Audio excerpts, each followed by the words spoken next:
Temperature 93, overcast skies, high humidity, and a 30% chance of rain. Let's go to the starting line. And now, ladies and gentlemen, to give the command to start the 42nd Heinz Southern 500 is today's Grand Marshal, Linda Petty. Richard, Hal, gentlemen, start your engine.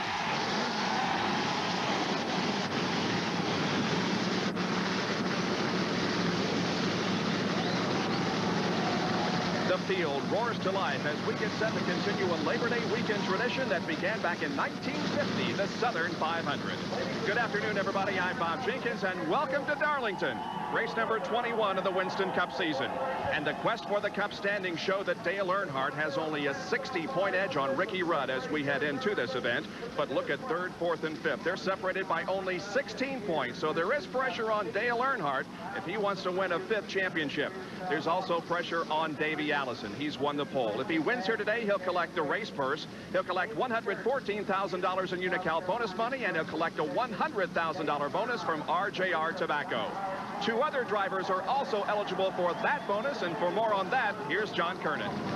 Well, Bob, Harry Gant says that he forgot all about the possibility of winning $100,000 with the win here at Darlington today. He forgot about it until the media reminded him of it last week when he got here for qualifying. Now, Ernie Irvin, on the other hand, he's full aware of what that $100,000 will mean to him, and he says Lady Luck may be on his side today. Ernie says Harry used up all of his luck winning the golf tournament on Wednesday, and Davey used up his to win the pole. Guys, it's going to take some luck.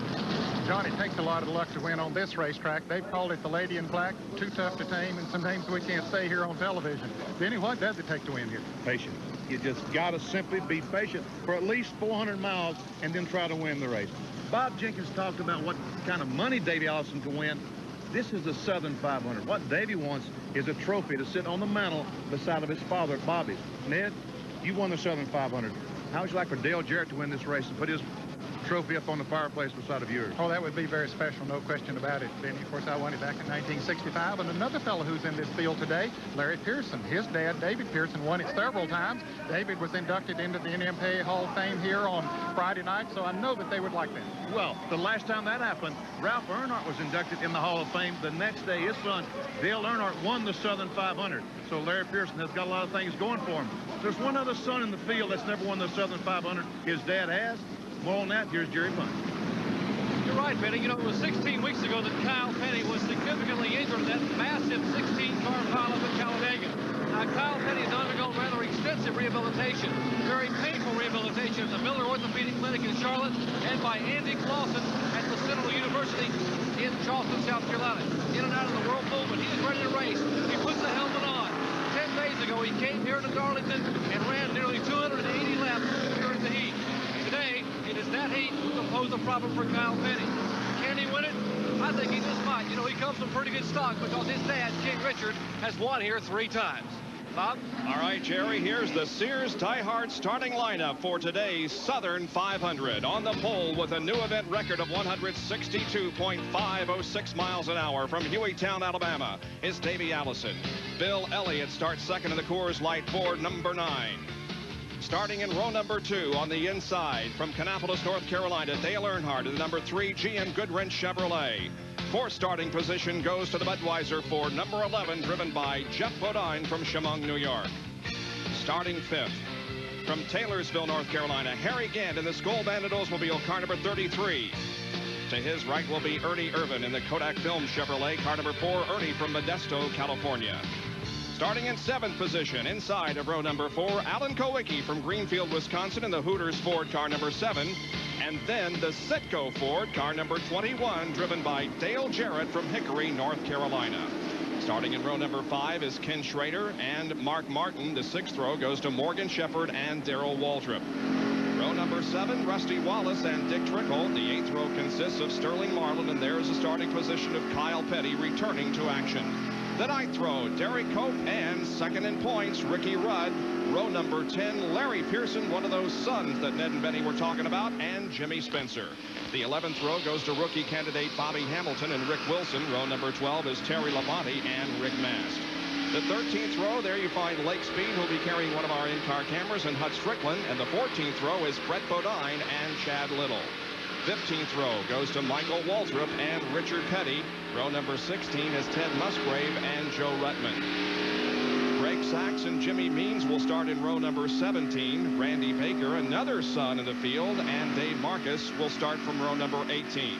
And the 19th row goes to number 82, Mark Stahl, and number 48, James Hilton. We're riding along with the Citgo in-car camera carried by Dale Jarrett, and we also will have telemetry for you, showing you that Dale right now is at 60 miles an hour at 5,100 RPM. Throttle not nearly where it will be when the green flag comes out, and he is in second gear.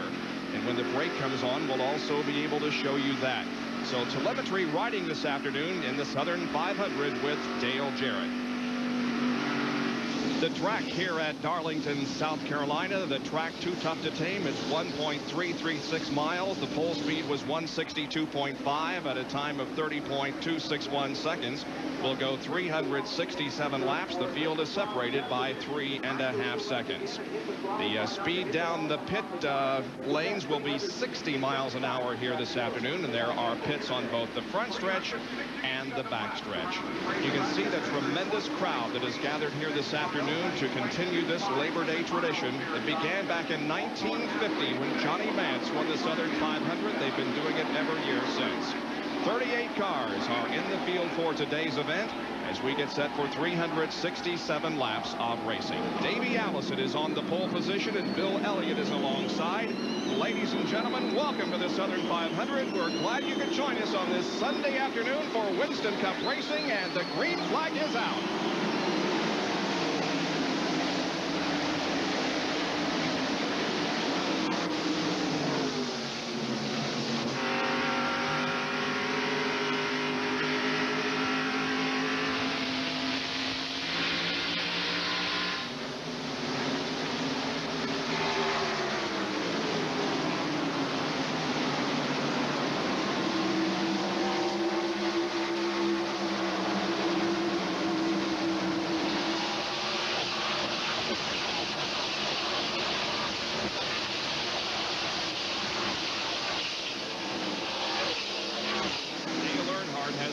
No time in showing the field that he is set to win his third 500 as he is in second position. But the battle back in the pack is this group, which involves Morgan Shepherd and Dick Trickle there on the outside in car number 24 as they go wheel to wheel into turn number 3. Boy, that's something you don't want to do too much of, is go in turn 3 side by side. That time they did it and got away with it. They have singled out since then. And here's Sterling Marlin trying to move on the inside and Trickle going into turn 1. Early in the race, the inside groove should be the preferred line, even though Trickle makes it work up on the outside. Here's Ernie Irvin trying to move around Jeff Bodine. And that would be for 4th position. Ernie Irvin to the inside, and he gets the position. He moves to 4th. Elliott is 3rd. Earnhardt 2nd. And the leader is Davey Allison as they complete lap number 4.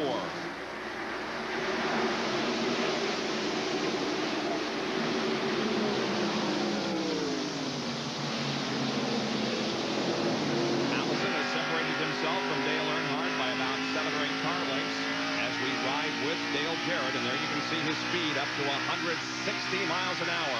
Now up to over 170 at the end of the backstretch. He applies the brake there on the left, and the speed decreases in some of the RPMs, but then right back on the throttle. No gear changes here at Darlington. Once you play with that throttle off that 4th corner, that's what the drivers always want to do, is get to where you can go through this corner wide open. 180 miles per hour down in turn 1. And Ernie Irvin continues his march toward the front. He has moved to 3rd position and now sets his sights on Dale Earnhardt, who is 2nd. And Irvin closes right in on the back bumper of Dale Earnhardt at the end of the backstretch. Earnhardt slips a little high. Irvin sees the spot under there. He's going to try to take it. Irvin will easily go to 2nd position. Dale Earnhardt 3rd, and now look at Jeff Bodine. Look to the inside of Bill Elliott, who goes inside of Earnhardt, but they'll fall back into single file formation.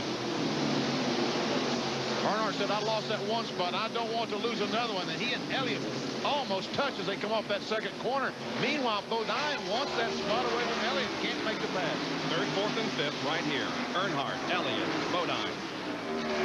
You know, Bob, if you talk to any of those drivers in the days leading up to this race, they'll everyone say you got to race this racetrack. You don't race the other cars. But when you get out there, that green flag drops. If it's somebody in front of them, they want to pass it. That's the nature of a race driver. Pass that car in front of you. Now Bodine looks to the inside of Elliott once again. Davey Allison continues to lead. He has led since the drop of the green flag.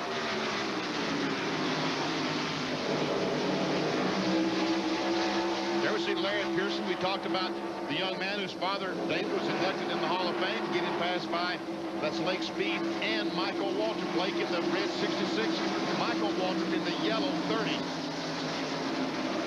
Elliott's still working on Dale Earnhardt, but Earnhardt holds him off, and Jeff Bodine working on Elliott. And Harry Gant follows behind Jeff Bodine in the Skull Vest. There's Darrell Waltrip. Sitting out there by himself, to understand he might have a tire equalized, a little bit of a vibration, but it wouldn't be unusual to see Darrell Waltrip. See how far it is for a car in front of him, how far behind him. He likes to run out there by himself as much as he can in the first 300 or 400 miles of this race. Waltrip started 12th. He has moved to 11th position here in the first 8 laps of the Southern 500, being led by Davey Allison. Now the Phillips 66 in-car camera with Lake Speed. You see that Michael Waltrip has been able to get by Lake Speed and take that spot away.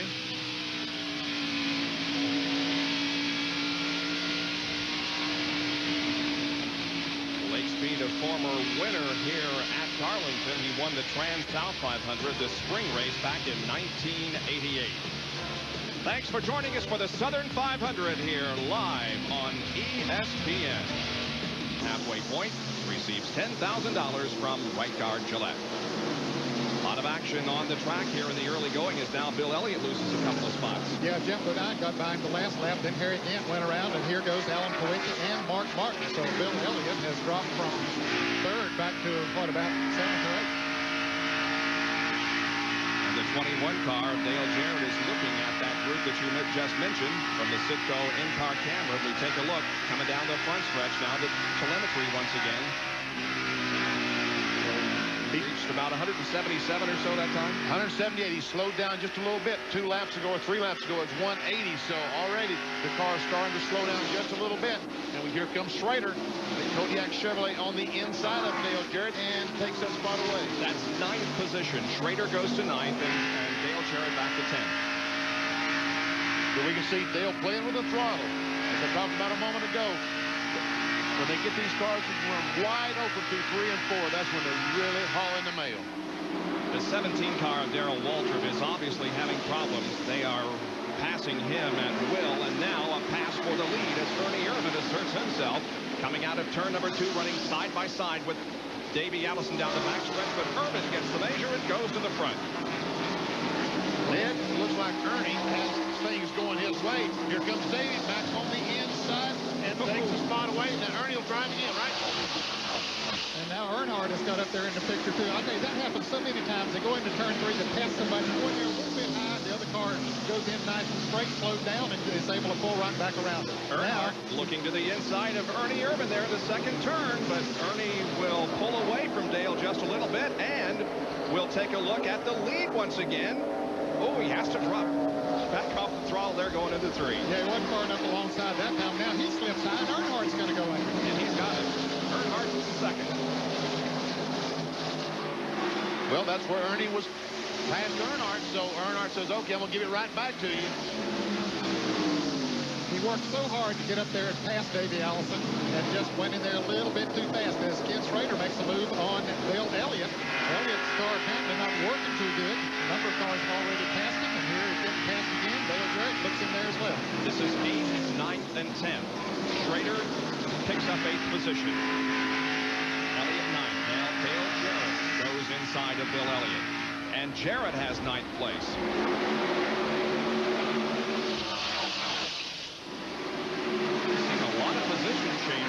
first 17 laps of this race. Yeah, they're not just riding it out. Look out the back of Jarrett's car now, Bill Elliott. This is coming off the second corner down the back straightaway. If we can stay on the shot, we'll see what kind of miles per hour he gets down this straightaway. Remember, it's 178 down the front, 171 down this back straightaway. So turns 1 and 2 much tighter. That's why you can't get as much speed down the back straightaway. The straightaways here are 1,228 feet. Turn 1 and 2 at 25 degrees of banking, and 3 and 4 at 23 degrees. Now there is Jeff Bodine, Harry Gant, Mark Martin going to the inside of last week's winner, Alan Kulwicki. And while we watch that battle, Darrell Waltrip continues to slide backwards in his Western Auto Chevrolet. 4th, 5th, and 6th right here, being led by Jeff Bodine in the Budweiser Ford.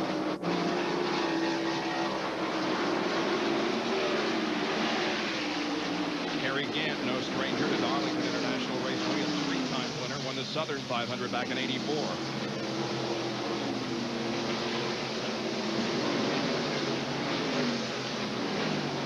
Jeff Bodine announced this week he will be driving the car number 15, the Motorcraft Ford, next year. That's the 11th Budweiser Ford he's currently driving. Changing rides. Here's the leader, Davey Allison and Dale Earnhardt right on his back bumper. Allison, the black 28, Earnhardt, the black 3. Of course, everybody knows that. Not necessarily. And Jerry Punch has a comment on Ernie Irvin, who's still running 3rd. Bob, there's a certain amount of guesswork in setting up a Winston Cup car, but this morning apparently the Kodak crew guessed correctly. One of the crew members told me that about 2 hours ago they changed 3 springs in the car, both rear shocks, and totally readjusted the chassis. They hope they rolled the dice properly, and apparently they did. Car's right now. Car's working well. Here's Harry Gant trying to pick up another position, and look how close he comes to Jeff Bodine, and Mark Martin goes to the inside of Harry, making it 3 wide down the front stretch.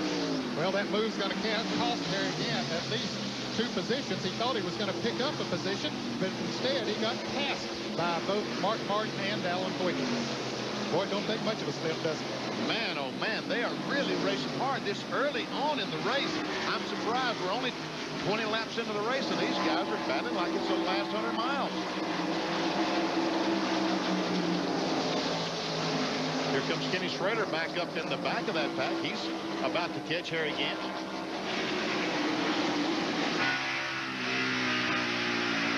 And coming up on the pack is Dale Jarrett in the Citgo Ford.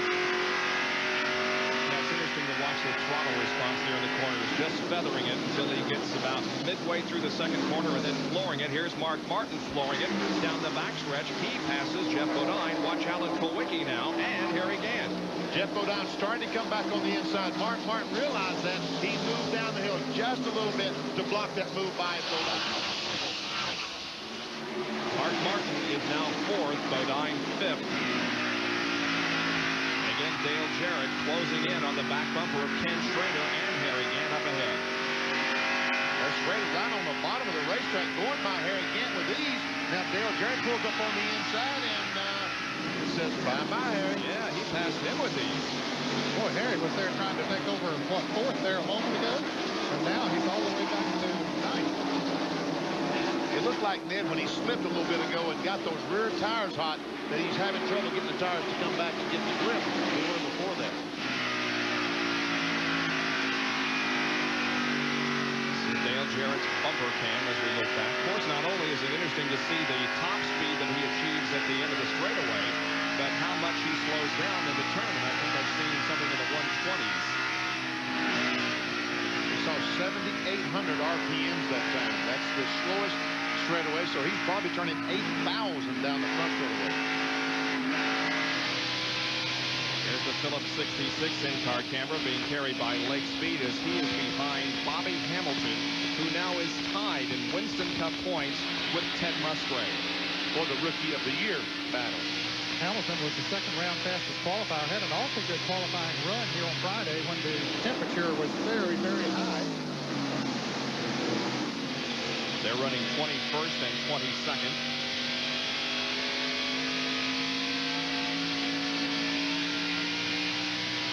26 laps have now been completed here at Darlington, and there are your top 5. It's Allison leading Earnhardt, Urban, Martin, and Jeff Bodine. Kowicki, Schrader, Jarrett, Gann, and Elliott in the second 5. In trying to make an... Davey Allison in the number 28. Avalon Texaco Ford. Second is Dale Earnhardt, and third is Ernie Irvan. We have completed 30 laps. You talked about at the top of the show, Bob, a lot of money to be picked up by Davey Allison today. Kenny Schrader, the white 25. Alan Kowicki, the winner last Saturday night, in the orange and white 7. They're running 6th and 7th. Ahead of them, Jeff Bodine. Jimmy Means is a lap car there in the Alka-Seltzer machine. Here comes Bodine. As Dale Jarrett goes to the inside of Ken Schrader. Can't make the pass. Here again, tries to look on the outside of Dale Jarrett. This is lighting inside the car, right on the back bumper off Kenny Schrader. Here goes Kowicki down in turn 3, trying to take the ball away from Bodine. That's for 5th. He does it. And now here comes Harry Gann challenging Dale Jarrett. And Gann will pass Dale in turn 4. Second place battle. Irvan takes Dale Earnhardt, and Ernie Irvan goes to second, but watch Earnhardt battle back. I'll tell you what, Earnhardt, when his car is right, he is the toughest guy in the world. Coming up behind him is Mark Martin. He has run him down after he got through that pack of traffic. There you can see him. He has been steadily gaining on Jack Tucson. Darrell Waltrip continues to slip back. And Martin just pulls up behind Earnhardt and goes by down the front straightaway. Wow, Earnhardt goes from 2nd to 4th here in the last couple of laps. Now there's Darrell Waltrip as he continues to struggle here in the early going. And we have a spin in turn number 3. Chad Little loops down in turn number 3. Don't believe he hit anything. Brings the car onto the apron of the racetrack, but the yellow flies for the first time today. And Darrell Waltrip needs the pit stop, right, John? Oh, you can't believe how happy Jeff Hammond and these guys are down here in the pits. Darrell has been riding on an equalized tire. They believe one of the rear tires is equalized. We're about 5-6 laps into the race. Jeff said, just stay out there, Darrell. Hang on to it. When the leaders finally catch you, then you come in and we'll change 4 tires. And would you believe it? Just before this caution came out, Darrell was supposed to pit the next time by. What a break. And he wasn't too far from going a lap down, was he? He was very, very close to going a lap down. Another 5 laps out there, and he would have been left. So the yellow, the spin over in turn 3 by Chad Little is good news for Darrell Waltrip. The pits are closed right now because the pace car has not picked up the field. But in just a few moments as they come by next time here on the main straightaway, the pits will be opened and Waltrip will be able to get that much needed pit stop. And there is the indication that the pits are now open. And the speed down pit road today is 60 miles an hour. Speed limit, I should say. Takes advantage of the yellow flag. Nearly everyone will, as a few cars stay out, but not too many. Allison, Irvan, Martin, Earnhardt, Kowicki, and others. I think every car that's pitted on the front straightaway will be coming in the pits. Jerry Punch? Well, guys, it was a break for Darrell Waltrip, but also for Dale Earnhardt. You mentioned just before the caution came out that he had gone from 2nd to 4th because he may have had a tire problem. He radioed that there were possibly a flop with the rear tire. 28 on top, 3 on the bottom. You're looking at Davey Allison and Dale Earnhardt pit stop, Ford on top, Chevrolet on bottom, and they put left side tires on. Let's check in with John first. John? You can see the smoke boiling off the brake rotors as the Kodak crew goes to work. They've already changed right sides. Earnhardt goes by. Ernie Irvan completed a 4-tire change in his way. Schrader comes out, so does Gann, Elliott, Jarrett. Here comes Kyle Petty and Ricky Rudd. Darrell Waltrip remains on pit road. His position is down toward turn number 1. And finally, they get the work done on the Western Auto Chevy, and Waltrip goes back out onto the racetrack.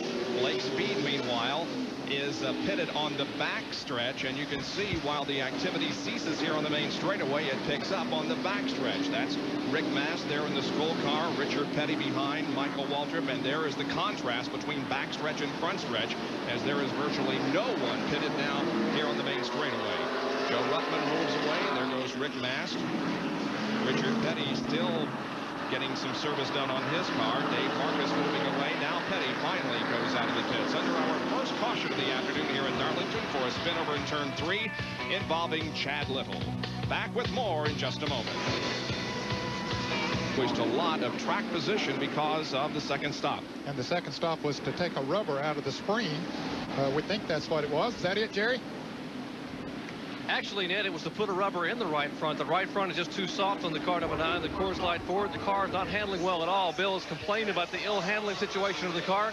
They brought it down pit road. Crew chief Gene Roberts decided to go ahead and insert a rubber in the right front to stiffen that right front spring a little bit and hopefully make the car a little bit easier for him to turn in the corners.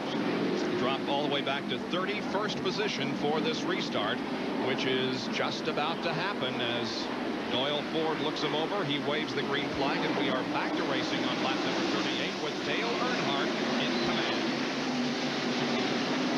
Well, that'll give Earnhardt those 5 bonus Winston Cup points. He tried to pass Davey Allison to get those points, but now the pit work of Richard Childers and the crew have put him up front and got those 5 bonus points, which could be very important at the end of the year. That's Larry Pearson there in car number 41. He's left down. They've just been left before the customer.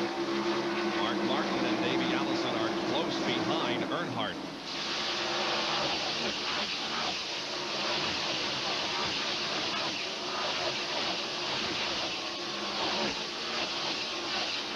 Mark Martin challenges Earnhardt. He gets the lead. Allison charges and takes second position from Dale.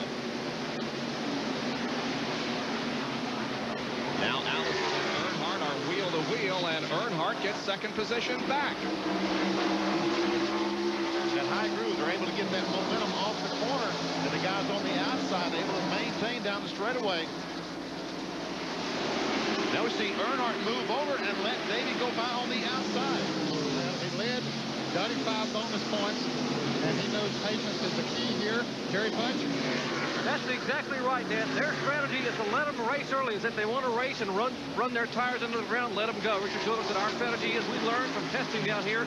We need to let the track come to us. We're not going to burn up our tires and use up our race car. We want to win a championship, and we just might win it here today. So they're going to let them race, let them go by. He pulled over, and they went right by.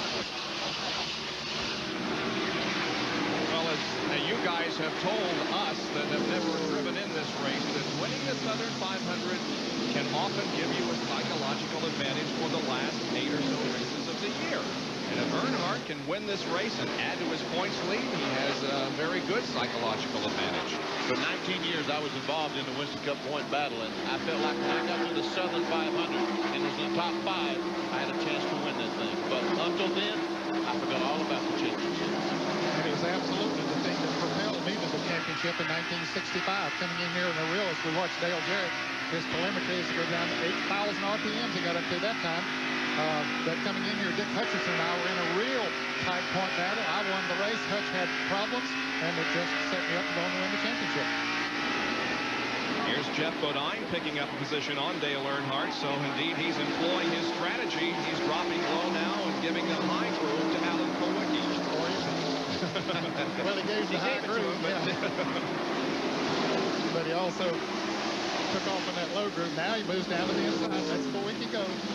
Everybody sitting in the grandstands thinking, what's wrong with Dale Earnhardt? But it's just the way they want to run the race right now. That's normally not his style. Bill Elliott has been charging again. He was 31st when they got the green flag for the restart, and he is steadily moving up now through the field and has only moved up 2 positions, 29th. He steadily moved up to 29th, right? Well, yeah.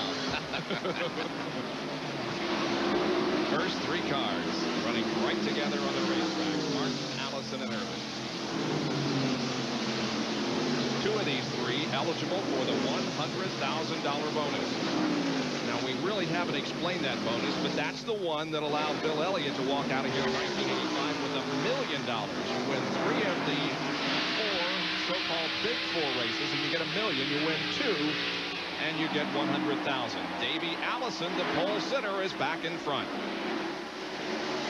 Big car is fast. Not only on qualifying day, but on race day as well. Here comes Ernie going by Mark. Mark got in the corner and slipped just a little bit. When he did that, Ernie saw the opening and seized it to take second place. Mark Martin has moved to third in the Winston Cup points. He's only 175 behind Earnhardt, so his chance at winning the championship is not over yet by any means.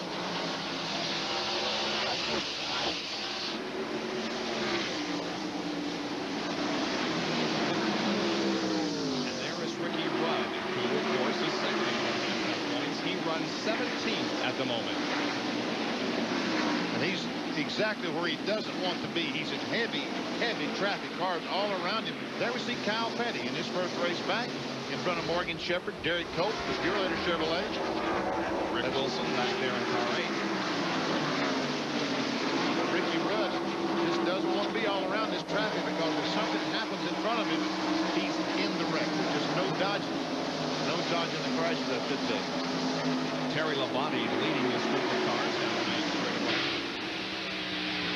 This is the Igloo in-car camera being carried by Morgan Shepherd, monotrack Ford. He goes to the inside of Petty and takes over that spot. Now here comes Derek Cope. He's alongside Kyle, and he takes the spot away going down in turn 3. And Rusty Wallace, a little smoke coming from his car. He was running in front of Dale Jarrett there just a moment ago. Jarrett passed him going into turn 3. Rusty still running, and it looks like at a pretty good rate. Sterling Marlin has moved up a little closer to him. Here's a battle between Alan Kawicki and Jeff Bodine. This is for 4th spot. Kawicki to the inside and Bodine to the outside. And we see Dale Earnhardt is backed up to the 6th position as Kawicki takes his spot away. Bodine thought about again coming back on the inside, chose not to. There again. Meanwhile, moved up to 7th. That's Kenny Schrader in 8th, the white car at the tail end.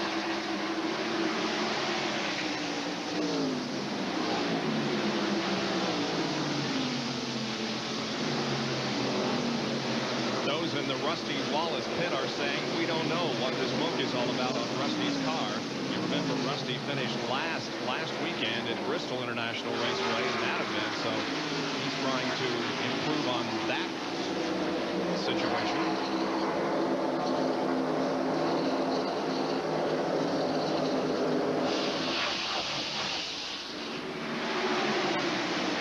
Up front, it is Davey Allison still leading Ernie Irvin here in the Southern 500. 15 laps have been completed. Here are the top 10 at the moment.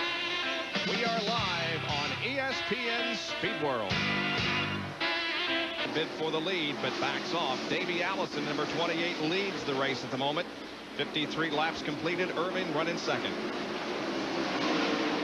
Ernie's got a very good car. It's amazing that they changed all those things this morning, and the car is able to handle that well. But I did see him on that first pit stop with that wrench in the back, going through the back window, making a serious adjustment to that car. Yeah, you never know what the racetrack is going to be like on a given day, and you change those things around. There was a lot of scrambling going on yesterday in practice here. A lot of drivers changing, crews changing springs and shocks and things of that nature here yesterday. Rusty Wallace continues to run at speed. We haven't seen the smoke from that car recently. And if he is having any trouble, the crew is not giving us any indication of what it might be. Now, that's Sterling Marlin, the Maxwell House Ford, running with Rusty. And now, once again, back up front, it's Irvin going for the lead, and he will get it from Davey. Now, let's see if Davey's going to try to dive back on the inside. I believe it. Here he comes. Ernie said, "You dirty dog, let me lead this race." You know, Ernie did that once before. He didn't learn, but up there did. He couldn't help it. That's the situation. Here he's going to try it again. Different part of the racetrack. He might have it this time. Well, there it I don't know.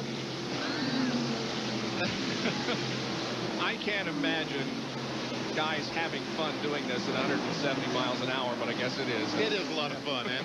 Ernie Irvin finally has it. Now let's see if Davey's going to try to get him on the inside, or Ernie, will he finally lead a lap? Hey, I think he backed off early enough going into 3 that time. He said, I'm not going to let that thing slip up the racetrack this time. I'm going to lead. And he does. Yes, he does.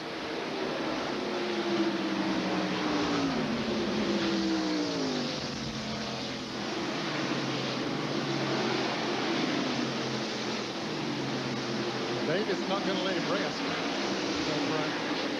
Now we see the smoke again from Rusty Wallace's car. Here comes Sterling Marlin. Boy, he really made a serious run on coming off of turn 2. Darlington will get that position. That's 11th and 12th they're running for. Let's go to Houston John Kerner.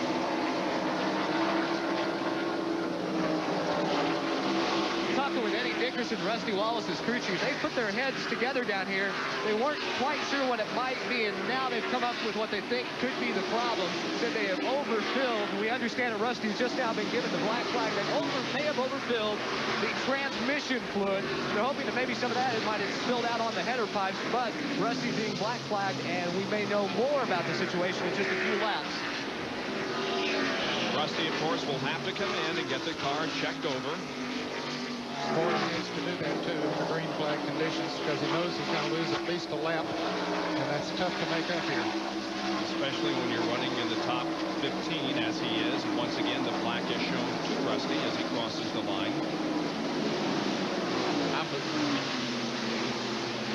I would imagine that he is going to run as many laps as he thinks he can get away with under the black flag situation, because if the caution flag were to come out right now, he could do this for free.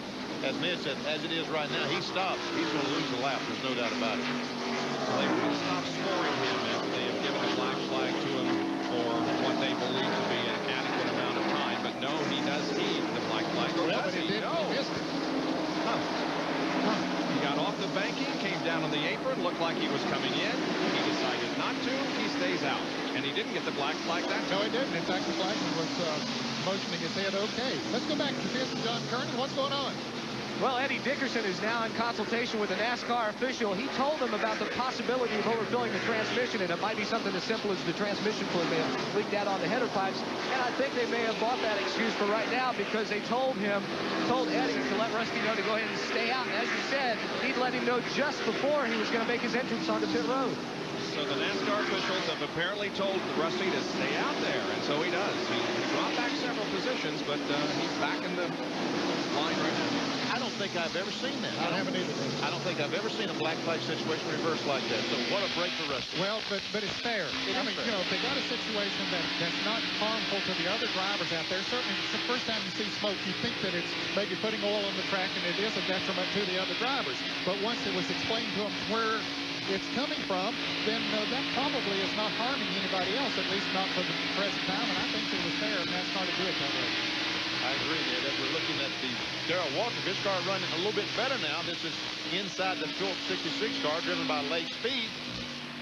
Now Rusty is just ahead of Darrell, and so is Ricky Rudd. We're watching 16th, 17th, 18th, and 19th, and Lake Speed is running in 20th position, and now to the inside of Darrell, but made no attempt to take that position.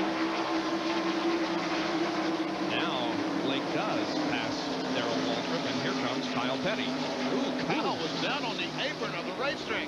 Kyle, you missed the track there, buddy. He was totally out of the groove, but he made it.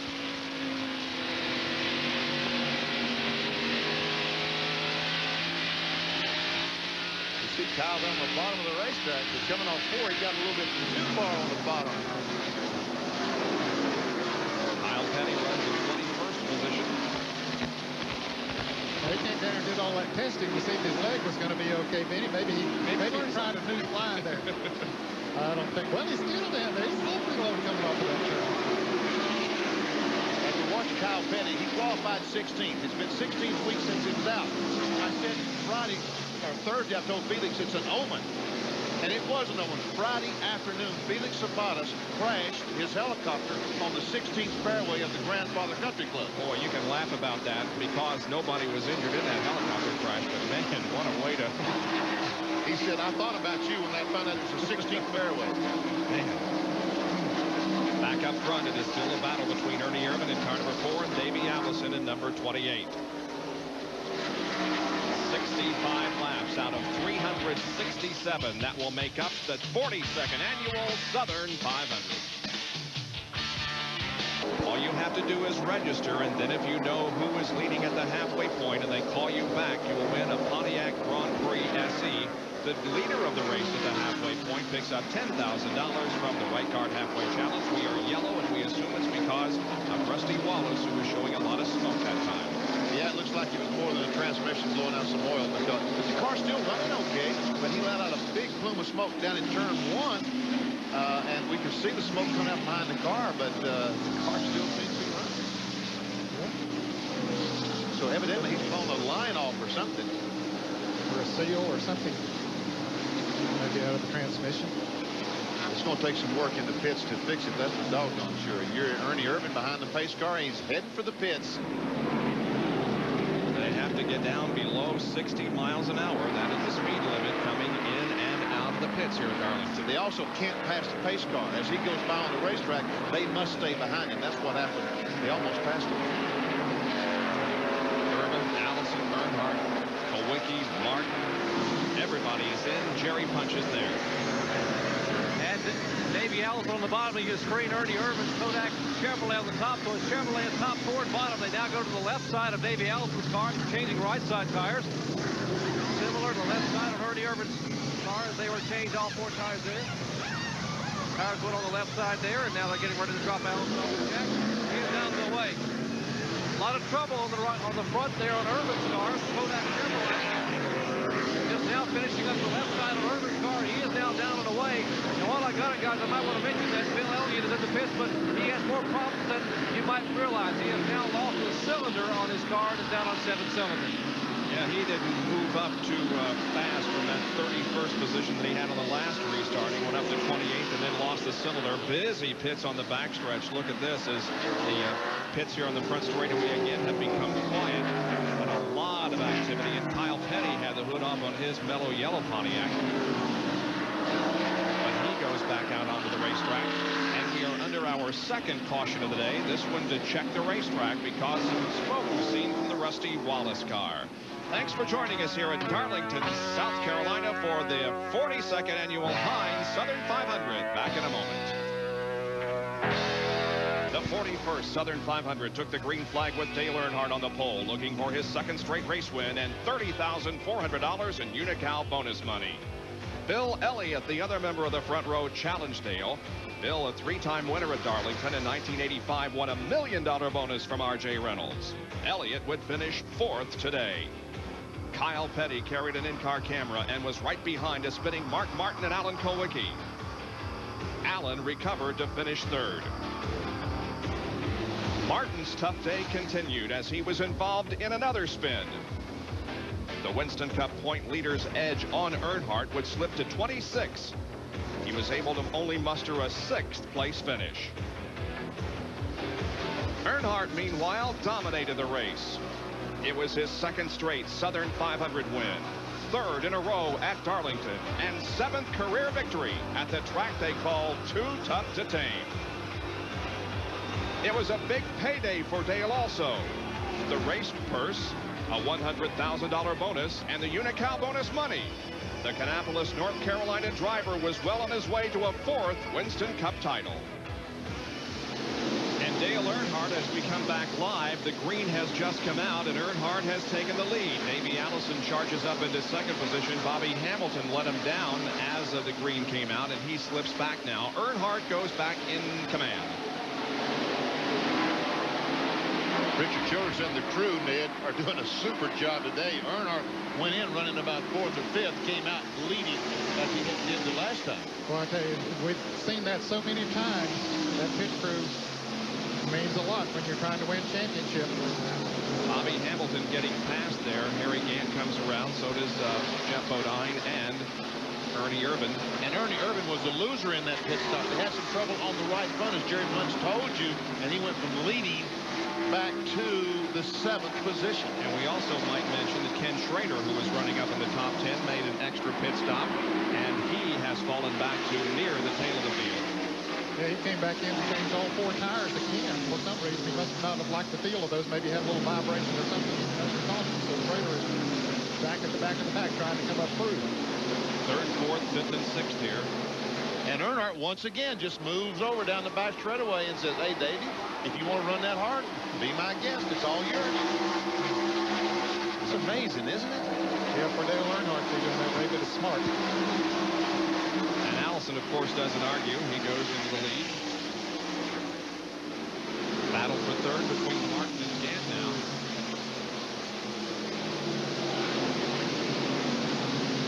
Martin Mark Martin running right on the bottom of the racetrack. Both these cars running high, but he's running right on the bottom down in 1 and 2. 42 car of Kyle Petty, and a story on that from Jerry Punch. While they were on pit road, they had the hood up on the Kyle Petty mellow yellow Pontiac. And Gary Nelson, what was the problem? Well, we missed the chassis setup pretty bad. The car's pushing. We turned on the rear adjustment bolt so far that we ran out of adjustment, so now we're working on the front bolt. So we had to open the hood to do it. So the car not handling for Kyle Petty. They're trying to get the car dialed in for him. Well, we're here in the pits with Eddie Dickerson. Eddie, you had Rusty in twice under that caution that caused when that puff of smoke. Is the car okay? It looks like it, I guess. It looked like we blew up there for a while, but the Miller Genuine Drift Pontiac's okay. We're blowing a little oil out of the vents on the valve cover, so we just wrapped some rags around it, and we're hoping for the best. They got their fingers crossed down here in the pits, hoping those rags will keep the oil from coming back up through the breathers. Rusty restarted 31st, has gained 3 positions since the green came out, and now Ernie Irvin and Jeff Bodine are involved in a side-by-side battle. Not anymore. 5th, and Ernie takes 5th. Jeff back to 6th.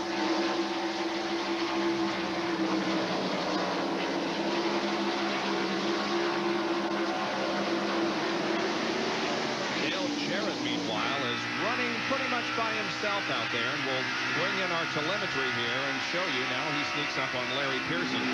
Well, up to 8,100 that time down the front straightaway. Jarrett had a rather long pit stop. They took the rubber out of the right front spring on the sit-go forward, so he dropped from 8th back to 18th position, but he's coming back up through there now. Watch the speed increase. 60s into the 170s. 173, and he backs off. The RPM's got up to over 7,000 now. When you look at your tachometer on the car that you're driving on the highway, you will see a red line, which means don't exceed that. Now, what is so-called red line on this kind of engine? We saw 8,200 that time. We saw this car at Watkins Glen turn about 8,500. When I drove a race car, when it got to 8,000 feet, Bob, I lifted my feet because I knew I was fixing to blow up. It was going to blow up. Yeah. Well, I tell you, when I was driving race cars, Benny, when I got to 6,500, that's when I backed off. Now, once in a while, you'll see on the left side of that telemetry, below the Ford logo, the brake come on, but you'll see that very little. It's only if he has to get on it to avoid a car in front of him. There we see it. Yep. As he brakes going down in the corner still. Now off the brakes, back on the throttle. Just easy down. And he's trying to put the throttle up.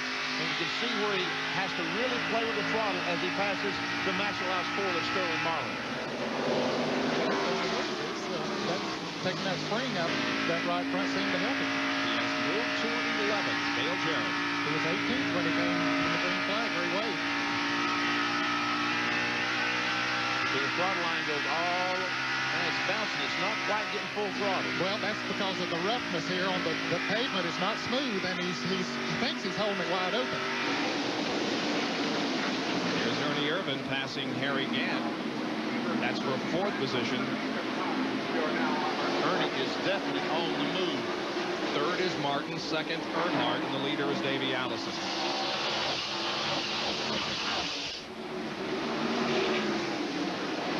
Then Gant, then Bodine behind her.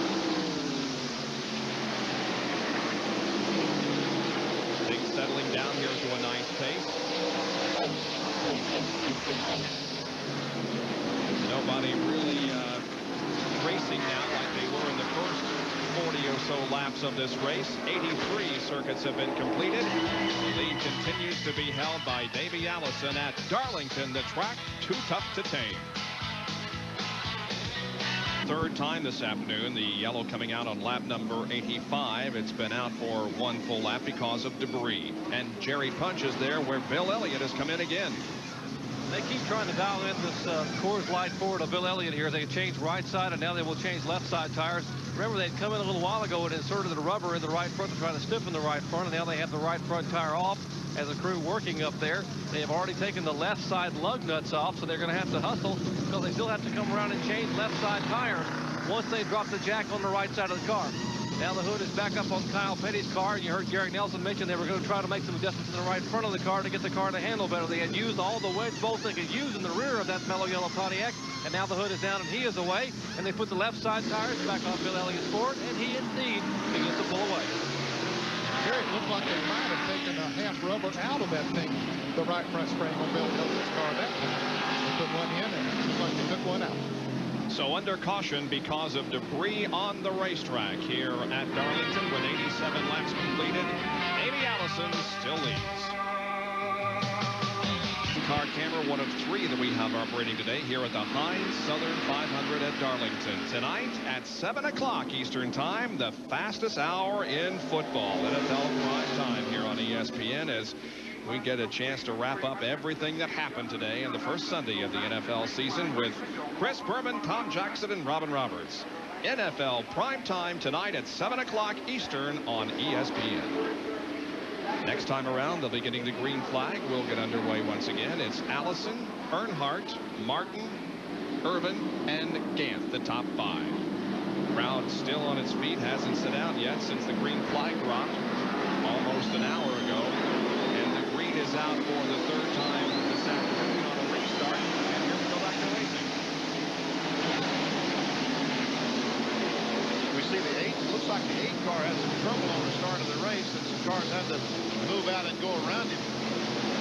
Derek Cope bumping just a little, I think. I guess that would be a problem. Earnhardt goes for the lead again at the end of the backstretch as once again the lead changes hand. But watch Allison come back on. Nope, he's not going to be able to. Earnhardt knew that was coming, so he said, I am not going to leave that spot open and look silly once again. I'm going to block that spot, and he did. Chad Little caused our first caution flag, and we seen smoke out of Chad Little's car as he got back on the throttle. Now he is not in the lead lap. No, he was our first caution he spun up in the corner.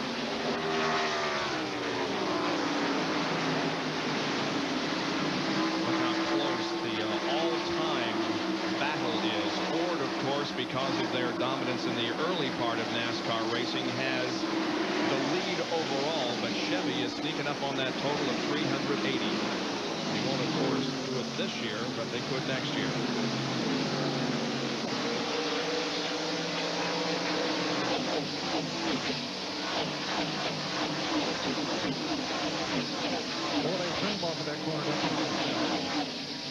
This is outside turn 2. We also have another camera stationed outside turn 4.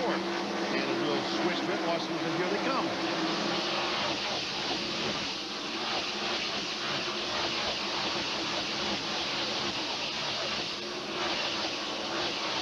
I think you can tell just how fast these cars are running as they go by that camera. They also come very close to that wall in Ford.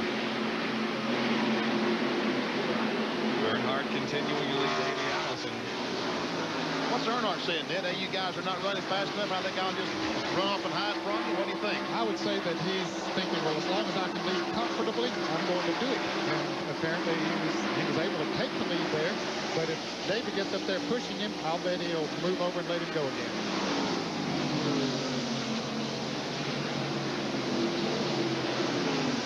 Chad Little smoking there and everybody going around him. It's difficult to pass on this racetrack even if you're going slower than the rest of the field, as is the case with Chad Little. Yeah, and even if he moves over like Chad is doing, allowing him to go by, it still is a little difficult. It is, because we see Rick Wilson trying to get by Chad Little as Chad Little went the corner and drifted up. Now, the last time by Doyle Ford, the flagman waved the move-over flag at Chad Little as he's doing right now and saying, hey, get out of these fellas' way. You're a lap down. They're not. Speaking of flagman, did you tell me that Harold Kinder was gone? That was the word we got just a few minutes before going on the air. Harold Kinder, who, of course, was so many years in the flag stand as the official NASCAR starter, was taken to Mercy Hospital in Charlotte, North Carolina last night for a perforated intestine and is in critically ill condition. So our prayers and our thoughts are with Harold Kinder and his family in this time of need. Certainly so. Michael Waltrip, Bobby Hamilton, that's Greg Sachs in the white and blue 47. That's 20th, 21st, 22nd. Brett Bodine, the Quaker State Buick, following that group. And the 1980 winner of the Southern 500, Terry Labonte, in the pits in the Sunoco Oldsmobile. An unscheduled pit stop for him, changing right side tires. Now they go around to the left side. He goes a lap down as the leaders come off of turn 4. Tough break for Terry Labonte.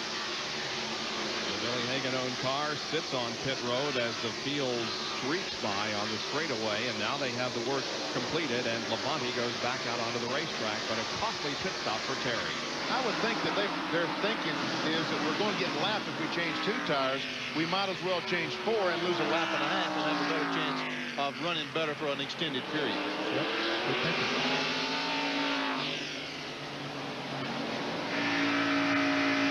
The 21 car of Dale Jarrett and the 15 car of Morgan Shepherd have been battling out there.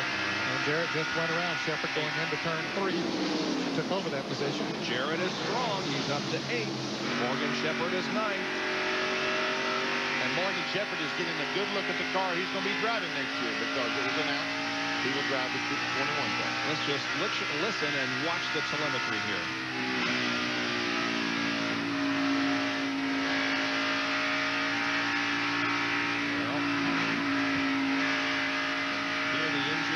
Decreasing revs, and you can see it there on the RPM telemetry meter. Not quite up to the RPMs he was a little bit earlier because the tires are heated up. He's not turning the lap speeds he was when we saw it just after he had put on 4 new tires. So as the speeds slow down a little bit with the hotter tires, then of course the RPMs slow down a little bit. Now, we saw Morgan Shepherd slip and wiggle badly up in turns 1 and 2 just a moment ago. Cost him a lot of ground, didn't it? Yeah, we can see just how much ground he lost because of that slip. Rusty Wallace smoking pretty badly again. Coming off of turn 4. A lot of smoke seen from the Miller Genuine Draft Pontiac. He's coming up on Darrell Waltrip, and Ken Schrader, and the black flag once again is shown to Rusty Wallace. He'll have to come in again and have that car checked over. I'll tell you, Michael Waltrip running behind him there is sort of on pins and needles. He don't know if that thing's fixing to dump a lot of oil, rotting his tracks, or what the situation is as Schrader and Waltrip battle for position. Rusty's still running strong. His car is not slowing down because of whatever is causing that smoke. We have completed 100 out of 367 laps in the Heinz Southern 500. Rusty's still out there, and there's the black flag for the second time shown to him. And we can see Michael Waltrip move over. One reason he did that is because Ned said the car might blow up, but also that oil is getting on his windshield. He wanted to move over and get behind that car down the straightaway. Rusty's running 17th. Now he moves down on the inside groove, as you start to say, Bob. Yep, and he will heat the black flag this time and come in. And the Miller Genuine Draft crew gets ready for him. What if they're just going to put more rags on this thing and try to stop it again?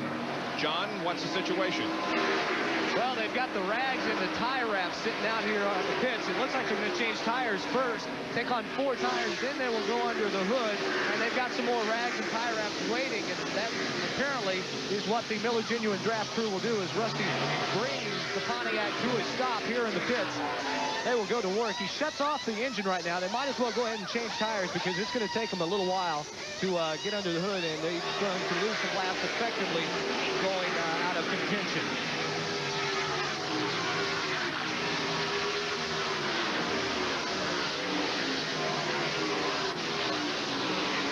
You see him put the tire on backwards. Eddie almost put the tire on backwards.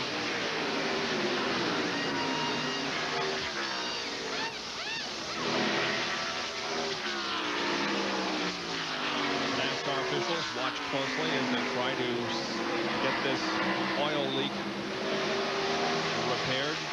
They knew exactly what they was going to do. Yep, they work with precision, don't they? Yep. Somebody rolled into the tire backwards.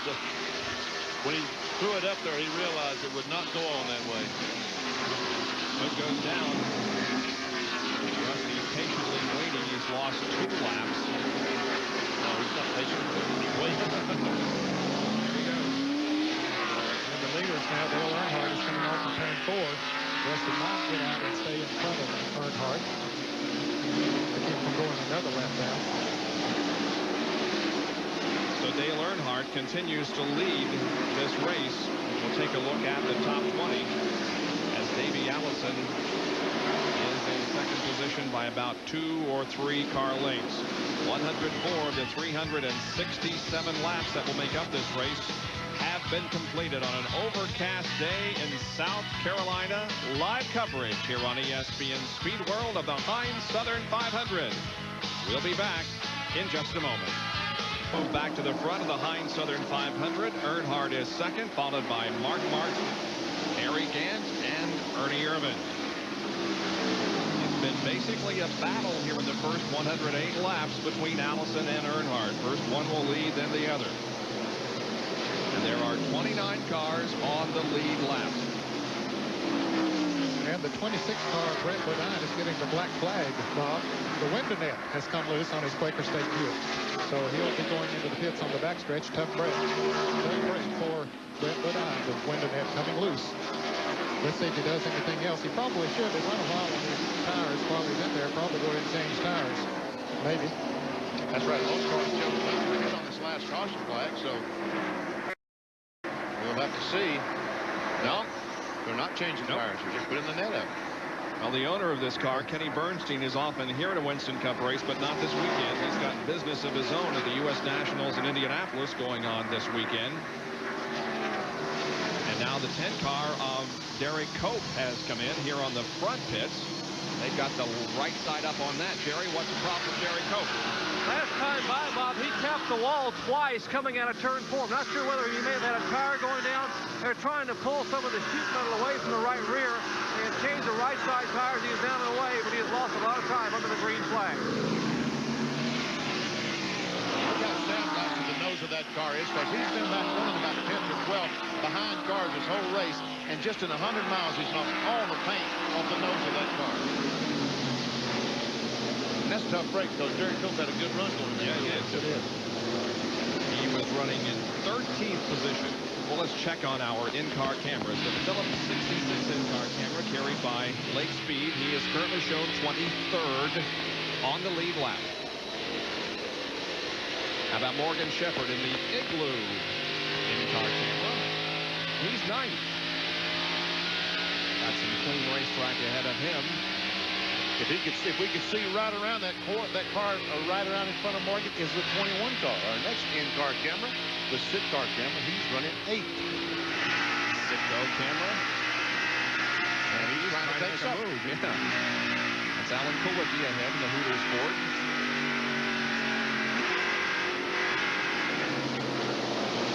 And a battle for second place now as Earnhardt and Mark Martin go at it. Allison has pulled away a little bit from Dale.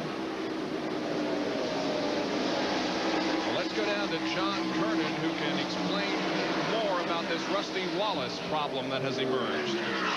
Well, Bob, last time, instead of putting the rags directly over the breather like this, what they did is they took the old breathers off and put a couple dry ones on. So this is one of the dry ones, or one of the ones they took off of the car. It's already got the oil in it and is all set to run out on the racetrack. So they've taken a rag and wrapped it around the breather, tied it down, and so next time they get a chance, if they don't have any more problems, they'll come back in and put this one back on. They hope that that solves the problems, but right now they're consulting with each other, and they've got their fingers crossed down here. Rusty has dropped all the way back to 32nd position and lost 2 laps while they were trying to correct that problem. Meanwhile, up front, it is still Allison, and now Mark Martin in second position. Earnhardt going for 3 consecutive Southern 500 wins. Is there pressure, Dale? It really doesn't matter. I'm going to be trying hard to win if it was 5 in a row or the first one. You know, we've got a good combination here with the car. The guy's real consistent, running some good consistent laps on the racetrack, and that's right up our alley. We're looking forward to getting there, and the tires are going to be wearing, and things are going to get hot, and it's going to be slick, and it's going to be right down our alley. And it looks as if Earnhardt has adopted the attitude once again of let everybody go and set the pace for a while. He's dropped back to 4th, and Irvin is right behind him. I thought I saw the car wiggle up between turn 1 and 2 that time. Earnhardt's car I was talking about. Yep. And it lost a little momentum because Ernie was able to pass him, but fairly at ease down the back straight of it. Now Michael Waltrip, Sterling Marlin, Bobby Hamilton, Joe Rutman, Kyle Petty, Darrell Waltrip are all running together out there. And Ricky Rudd is right behind him. You see the 42 car right behind him is the fellow that's second. There he is in the Winston Cup point standings. Ricky Rudd. Ricky, you don't want to be behind all this group of cars. I asked Ricky while they were introducing the drivers down there today before the race how he felt that his car was set up pretty good. He said, no, I don't really feel good about it. He said, we didn't bring the car back here that we won the race with in the spring. because somebody getting the black flag. It was not the car number 87 of Randy Baker. But he said they ran it at Bristol last week and got it pretty banged up. They'll run it at Richmond next week. But said just this car they thought would run real good. They said he's never been ready to get it set up the way they would like. So he's out there riding, trying to get as much out of it as he can. Look at Kyle Petty on the bottom of the racetrack. Kyle, you still missing the racetrack. But he's only 17th. That car's stuck like glue on the bottom of the track. Hey, maybe he found something, guys. Right in. I know one thing, Kyle. You impressed me with that move. Sterling Marlin's car doesn't seem like it's working too good. Well, it was working good to begin with, but all of a sudden, he's having some problems. Kyle Petty in 17th, and this is how he picked up that one spot.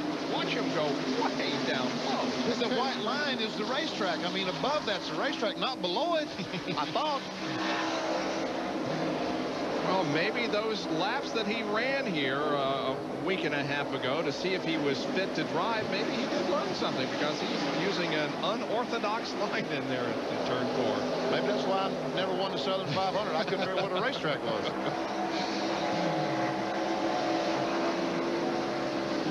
So Kyle hangs back there in 17th position. Meanwhile, up front, it is still Davey Allison, who leads Mark Martin, Harry Gant, Ernie Irvin, and Dale Earnhardt. We'll take another break and be right back with more from Darlington. Our halfway challenge is coming up. To register to win the contest, dial 1-900-737-1100. All you have to do is register and know who is leading at the halfway point if they call you back.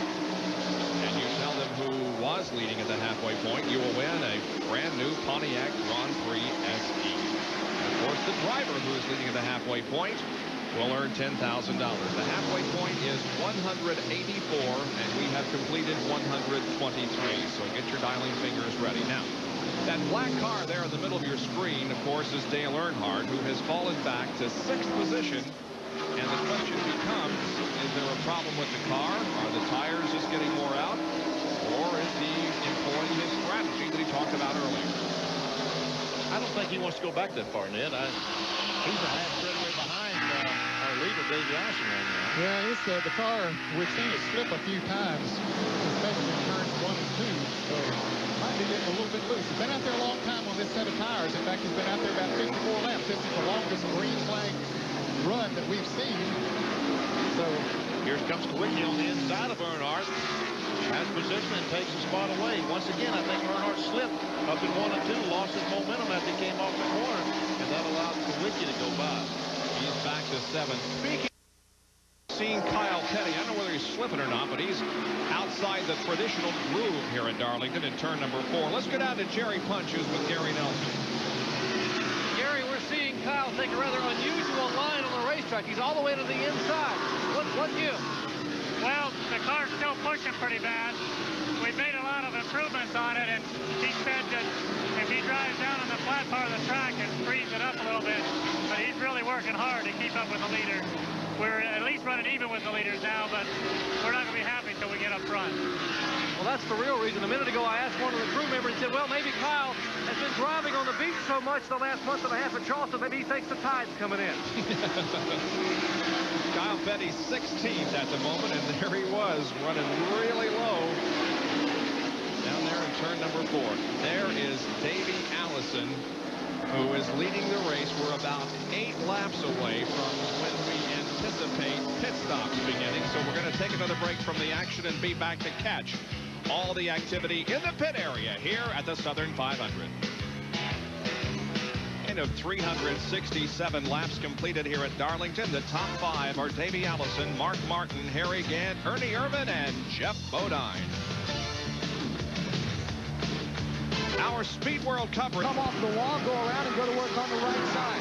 We're not anticipating any chassis adjustment at the point. You might look and see on the front that they're trying to knock off a piece of plastic, a sandwich wrapper or something that it got itself stuck to the grill. They will get that away. They have to have that away so the car can get cooled properly. Right sides are already on, left side's going on. See a little smoke boiling out from the brakes. We'll use the brakes just a little bit. A very good pit stop. It looks like his car is down and away with Ford and tires.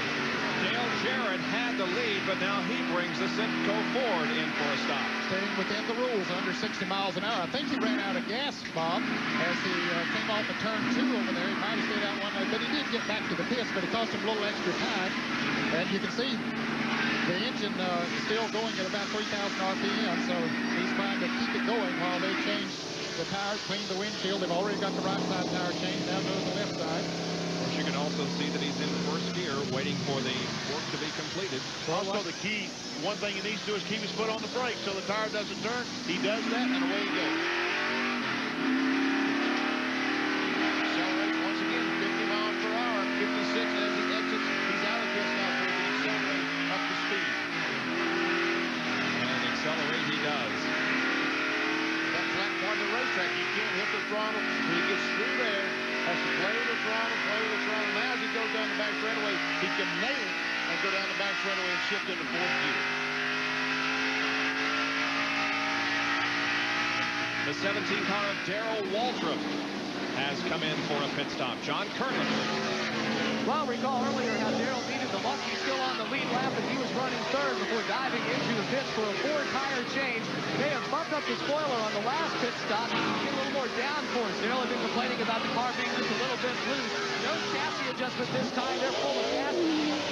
Darrell will cut the engine and heads down pit road. Darrell Waltrip, a four-time winner here at Darlington, 3 times in the Southern 500. But he's about to go a lap down. I think Harry Gant perhaps got out the pits first on all of these pit stops. He's in front of Davey Allison, and Harry going around now, coming up to catch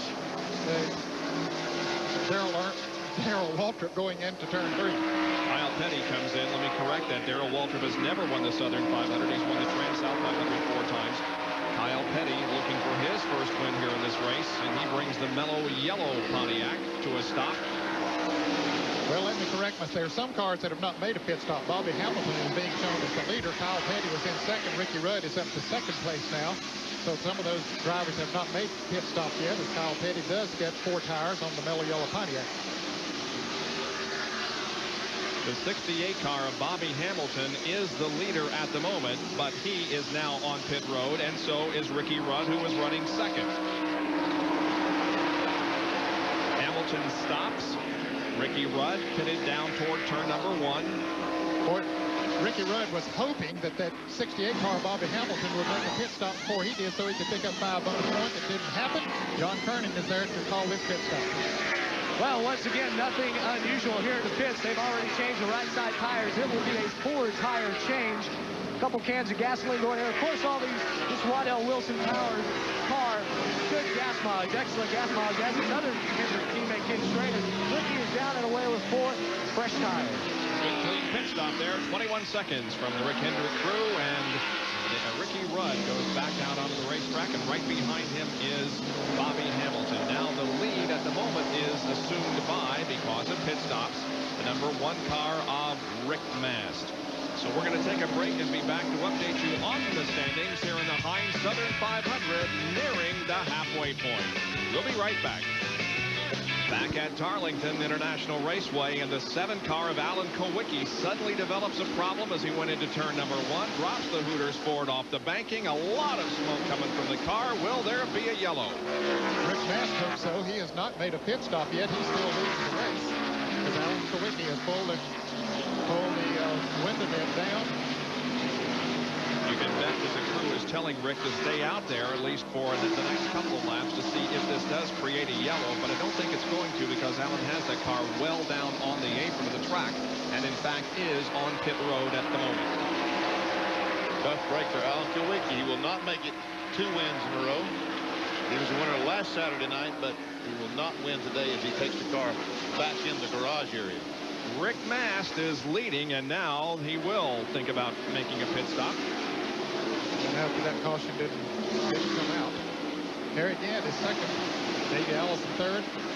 Mark Martin fourth, and Ernie Irvin fifth. Of course, all of them have made pit stops. Rick Mast in the Skoll Classic Oldsmobile, and he's coming up to pass him, and Rick has got a pit stop to make yet.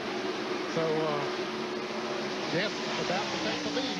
So Rick is going to have to fight hard to stay in the lead lap when he makes his pit stop. And there is Gant going to the front. And Darrell Waltrip, he is a lap down now to Harry Gant. Shown in 20th position. Darrell Waltrip is running second now. Actually, third is Davey Allison. As soon as he passes the one car, he will be the second place car. And he is about to do that.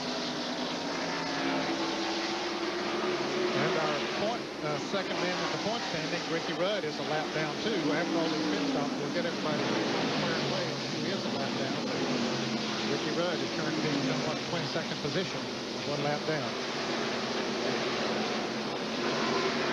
Allison taking to third.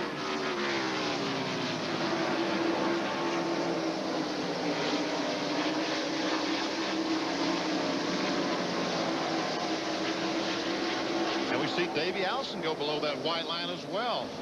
Catching a little bit of the apron with his left side. You know, Benny, Gary Nelson made the point that the car has been tight. You can only do that with a race car that the back end is really sticking tight on it to get down on that flat part of the racetrack. Let's go to Jerry Punch, who's with Alan Kulwicki.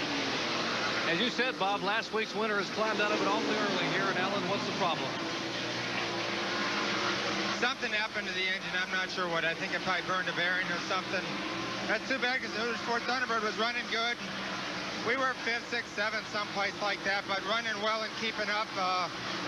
Trying to stay out of trouble and driving conservative racing. Something happened to the engine, but that's racing. That's the way it goes. We had a good week last week and problems this week, but we'll be back. Even able to manage somewhat of a smile here under adverse conditions at Darlington. Rob? Alan Kulwicki behind the wall and out of the Southern 500. And when you are following a car that whose engine suddenly erupts, this is what it looks like. A big puff of smoke, and Dale Jarrett takes the Citgo Ford to the inside and tries to get out of the way of Alan Kulwicki. Well, he didn't know which way to go because he saw that smoke, didn't know if it's going to drop oil on the track and he might spin in front of him. But he was able to maneuver around it and everything okay, no caution. We know Dale Jarrett's heart is good and sound, because otherwise he would have had a heart attack right there. Jeff Bodine and Dale Earnhardt are running together. That's Dale Jarrett, Bob. Well, he just passed Dale Earnhardt the lap before, now coming up on Jeff Bodine. See Earnhardt, you can see the corner of his black Chevrolet back there.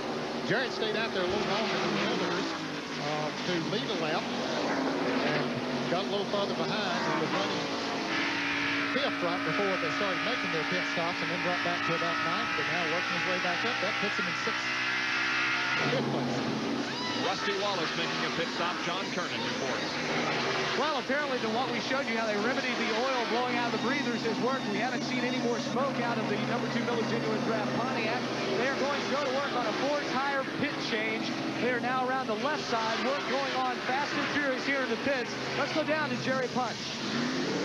Likewise, an unscheduled stop down here. Bill Elliott is in and way. A great stop for the Coors Light crew. They changed all 4 tires here. A possible vibration or tire going down. Elliott is back to turn 1. Harry Gant and Ken Schrader putting a lap on Ken Schrader. Schrader stowing in 13th position, so boy, they're mowing them down. Those that were into these laps about not to be. Harry Gant is the leader of the race and has just lapped a 13th place car. Darrell Waltrip, here's the six car of Lake Speed going in the pits, coming in the pits. He's pitted on the back stretch. So he's exiting the pit. Well, yeah, he's coming down the front straightaway here right now. That's right. He's coming down the front stretch. Very slow down the front stretch, we might add. And he's getting the black flag shown again to Chad Little, who is still smoking. We thought that he'd blown up a while back, but he's still out there running. The Bullseye Barbecue Sauce Ford, and that's the Puff Artist Pontiac at Lake Speed, Mikhail Yarborough. This looks pretty serious, as slow as he's going. Lake Speed looks like an engine problem to me, as he just casually is. He's checking the tachometer to see how many RPMs he was turning. Or maybe he was checking the tachometer to reset it so they would know how many RPMs he was turning. Now he has entered pit road and heads for his assigned stall. The fellas I mentioned, we saw Rick Mast leading that race for a while, and then before he made his pit stop, and Harry Gant passed him, and I made mention of the fact that he had be hard-pressed to stay in the lead lap. Well, he since has made a pit stop, and he did not stay in the lead lap. In fact, Wick is currently being shown in 21st position, 1 lap behind the leaders. And instead of going to his assigned pit position, Lake Speed takes the car behind the wall as they raise the hood and try to find the problem on that car. Harry Gant from Taylorsville, North Carolina, leads the Southern 500.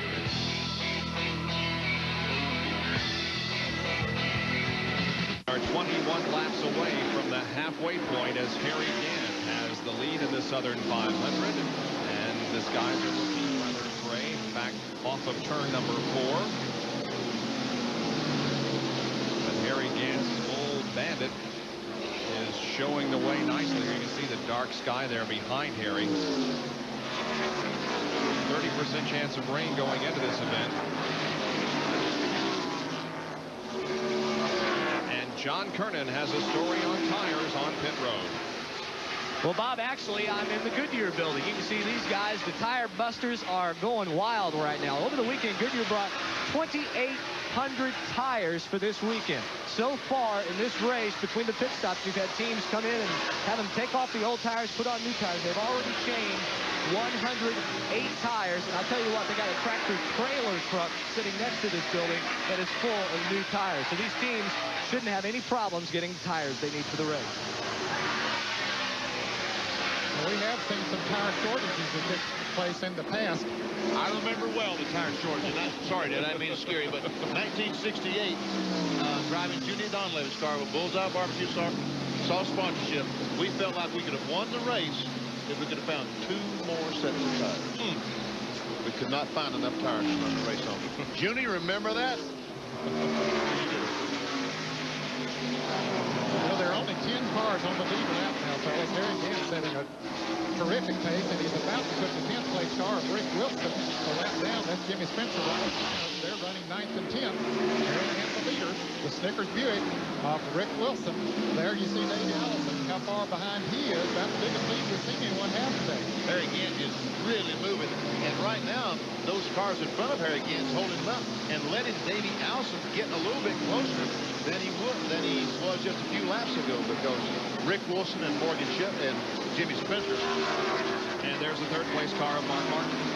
Those fellas trying to stay in the lead lap, that they're holding Harry Gant up a little bit. But he just motored around on the inside of Rick Wilson in turn 4 and got him a lap down. Rick's in 10th. Now we're looking for the number 4 car, which is in 4th position. There he is. He's pretty far behind. Yep. And even farther behind then is the 5th place car. Dale Jarrett there. He comes off of turn 4. He's about half a lap behind Harry Gant. Feels strung out somewhat. And behind Dale Jarrett would be Dale Earnhardt and then Jeff Bodine. As the telemetry goes to work once again, and we see again the RPM, the miles an hour, and the amount of throttle that Dale is using. We're up to 8,200 RPM there again.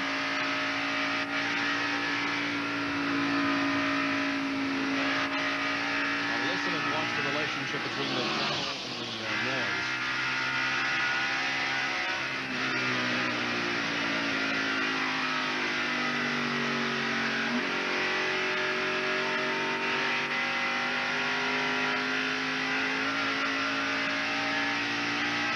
Well, I never thought I'd get to ride inside of my son's race car in the Southern 500, but that's about, close, isn't it? yeah, that's about as close as you'll ever get.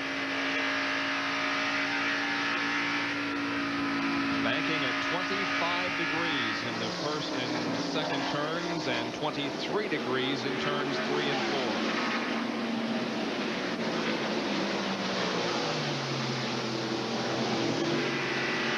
Morgan Shepherd with the Wood Brothers next year. There's Gant, completing lap number 170. We've got 14 more to go before the halfway point. You know that Leo Jackson, his car owner, and Andy Petrie, the crew chief, they know that $10,000 is up for grabs. Let's go to Jerry Punch for an update on the weather. Jerry? Guys, we've retreated back to the garage area inside the NASCAR trailer, where the NASCAR officials are able to sit here and monitor the weather. They can also watch our telecast here. You see the monitor we're using here inside the trailer. And but we'll show you the weather radar here just to the right of the monitor. Now, Darlington Raceway is actually this small dot here in the middle. You see South Carolina, North Carolina. The only shower we're seeing right now is about 20 miles north of Myrtle Beach, just off the coast. Looks pretty good here in the area. If there's any precipitation at all, it's going to be very, very light. So it's overcast, but right now, no threats of rain, guys. And let's hope that continues so that we can get a full 500 miles in here this afternoon. In an event that has seen rain in the past. Harry Gant would probably just as rather we not see 500 miles. Hey, Marcus's car's smoking. The Big Apple Market Chevrolet. 26th in the grid right now. Yeah, right in front of Dale Earnhardt smoking badly. Earnhardt slows down, but Marcus not putting any oil on the racetrack, or doesn't seem to be putting any oil on the racetrack. So as a result, no caution yet. There's Gant putting a lap on the 8th place car of Morgan Shepherd. Man, Harry is just making a shambles of this thing. Jerry Cope follows him by. And 11 more laps to go now to the halfway point. We're on lap number 173. And Derek Cope is challenging the leader, Harry Gant, down the backstretch. Back with more right after this. Labor Day tradition. 42nd annual running of this affair, and Harry Gant, the winner of the Southern 500 back in 1984, is leading this one.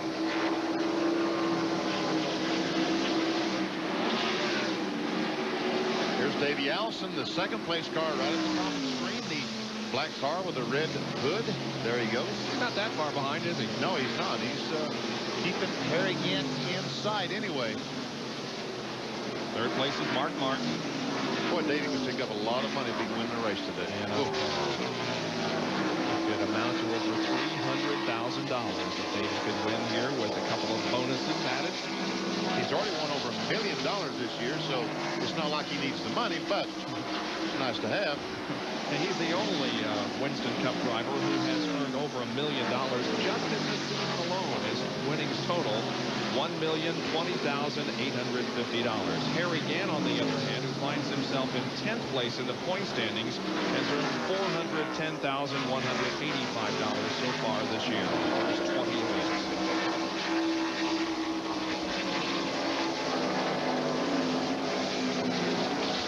Schrader and Ernie Irvin are running together. They are not on the same lap. Ernie Irvin is on the lead lap and in fact is in 4th position, and Ken Schrader is 1 lap down in 14th. We see Irvin go down and touch the apron with his left side, so his car evidently pushing a little bit too, Ned, as he comes off the corner. Yeah, it looks like pushing a little bit, and he's been riding a little bit high down in turns 3 and 4. I mean, 1 and 2.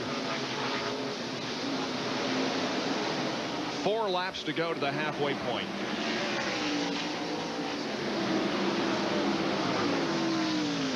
Harry Gant leading. He will win $10,000 from right guard if he is leading in 4 more laps, and somebody is going to win the Pontiac Grand Prix SE. If you have registered for the right guard halfway challenge and you are called back, car. It's been a clean race so far. The average speed above the track record, the average 136.8, and the track record is 135.4. We've only been slowed by 3 caution periods. They were not very long. Yeah, 1 for a spin involving Chad Little. We had some oil that they checked coming from Rusty Wallace's car, and then we had some debris on the racetrack. But other than that, it's been a very clean and a very safe Southern 500. And I'm sure Harry Gant wouldn't mind seeing this thing go green flag the rest of the day. Davey does, though, seem to be keeping up with his pace, not letting him get any further ahead. There's 182 completed, 2 more to go. There's Allison and the interval between him and Harry Gant. Yeah, and it's not like I'm giving the race to Harry Gant because there's 2 laps to halfway. I mean, we still got 250 miles to race here this afternoon, and anything can happen in the stock car race. We all know that. Gant coming up on some heavy traffic coming off of turn 4. You can see that traffic in front of him.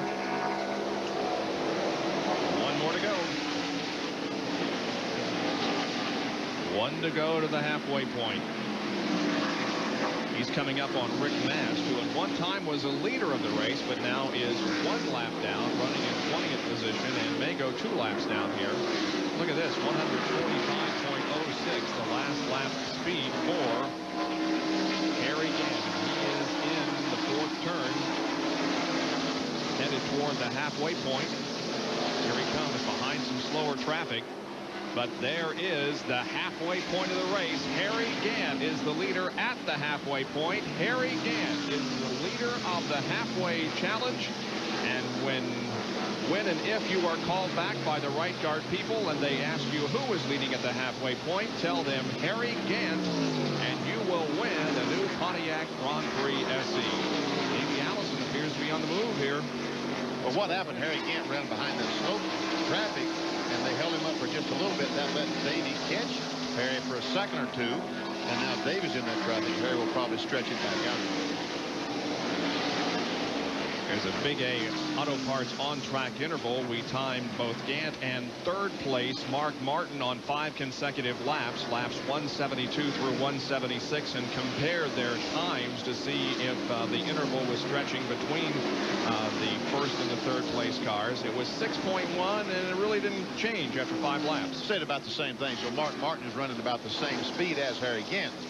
The unfortunate thing for Mark Martin, he's about a straightaway behind Harry Gant.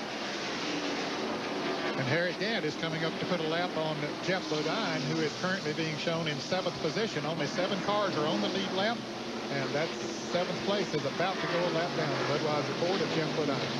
I tell you what, Harry Gant's car is really moving. But Jeff doesn't want to go a lap down, so he's trying his best to race Harry. Harry's going to try to get under him, and he does it up in between 3 and 4. That's Randy Baker directly in front of Harry Gant.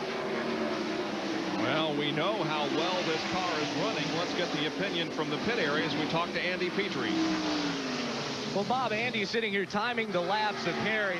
And Andy, you guys are out there just running really, really hard. Is he punishing the car at all? Well, I hope not. We talked about this before the race, that we want to keep the car healthy and run at the end of the race. I hope he's not punishing it right now. And I don't know about the weather. It might be getting ready to rain. We're going to try to stay out front, hopefully without punishing. Did you make any changes on the car? Did you make any changes on the car or anything this morning? Yeah, we made a couple of changes, actually. You know, this weather kind of threw a little bit of a wrench in the deal. Plus, we wasn't real happy with it yesterday afternoon, so we did make one change on it. What was the change? Well, we changed one of the rear springs. There you go. Change the rear spring. They won't get any more specific than that. I can't give you guys the number. I detected just a little bit of hesitation from Andy's voice there. I don't think he wants Harry to be running this car quite as hard as he is. Well, that's exactly what I thought that he wondered. He said they talked about it in the truck and said, okay, we're going to run this speed, we're going to run a certain pace. But, you know, Harry has it in front right now, and if it feels good there, he might as well. And I'll bet that's the key. The car feels good to him right now. Let's take a look at the top 20 as we are just past the halfway point on this Sunday afternoon here at Darlington, South Carolina, as ESPN continues its Labor Day weekend tradition that has lasted for many years. That is the live telecast of the Heinz Southern 500 here at Darlington International Raceway. Dale Earnhardt is in 6th position. He is the last car on the lead lap. Jeff Bodine has just been lapped, and everybody else is at least 1 lap down. We'll be back with more live coverage in just a moment. Stay with us. Now, our RPM on the telemetry isn't giving us an accurate reading, and the reason is because that RPM tachometer isn't working.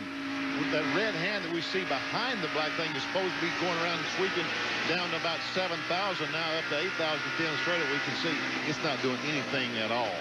Now, how would that affect him out there on the track, if at all? It will affect him coming down pit road because they judge their speed by the tachometer down pit road. Now, he's going down pit road blind. He has no idea how fast he's doing. Well, of course, he's not on pit road right now, but when he does come into the pits, he will just have to sort of estimate. Jerry Punch has more on this. We were standing here a minute ago talking to Eddie Wood, and Eddie was saying the tachometer has quit on the car, but now something else is wrong with the car. Dale Jarrett pulls down to the inside and begins to slow. They are moving around here in the Wood Brothers pit, the Cisco pit, to figure out maybe what may have been the problem. Eddie, what's the problem with the car? I don't know. He said something was happening. I don't know what was I don't know if it's ignition or what. So Dale Jarrett is obviously played on the racetrack, and the Wood Brothers are prepared to bring him back in. A tough break for the driver, but it's a good run here a couple of weeks ago. Well, just as we was watching Dale Jarrett a moment ago, he reached over by the Citgo sign and flipped the switch.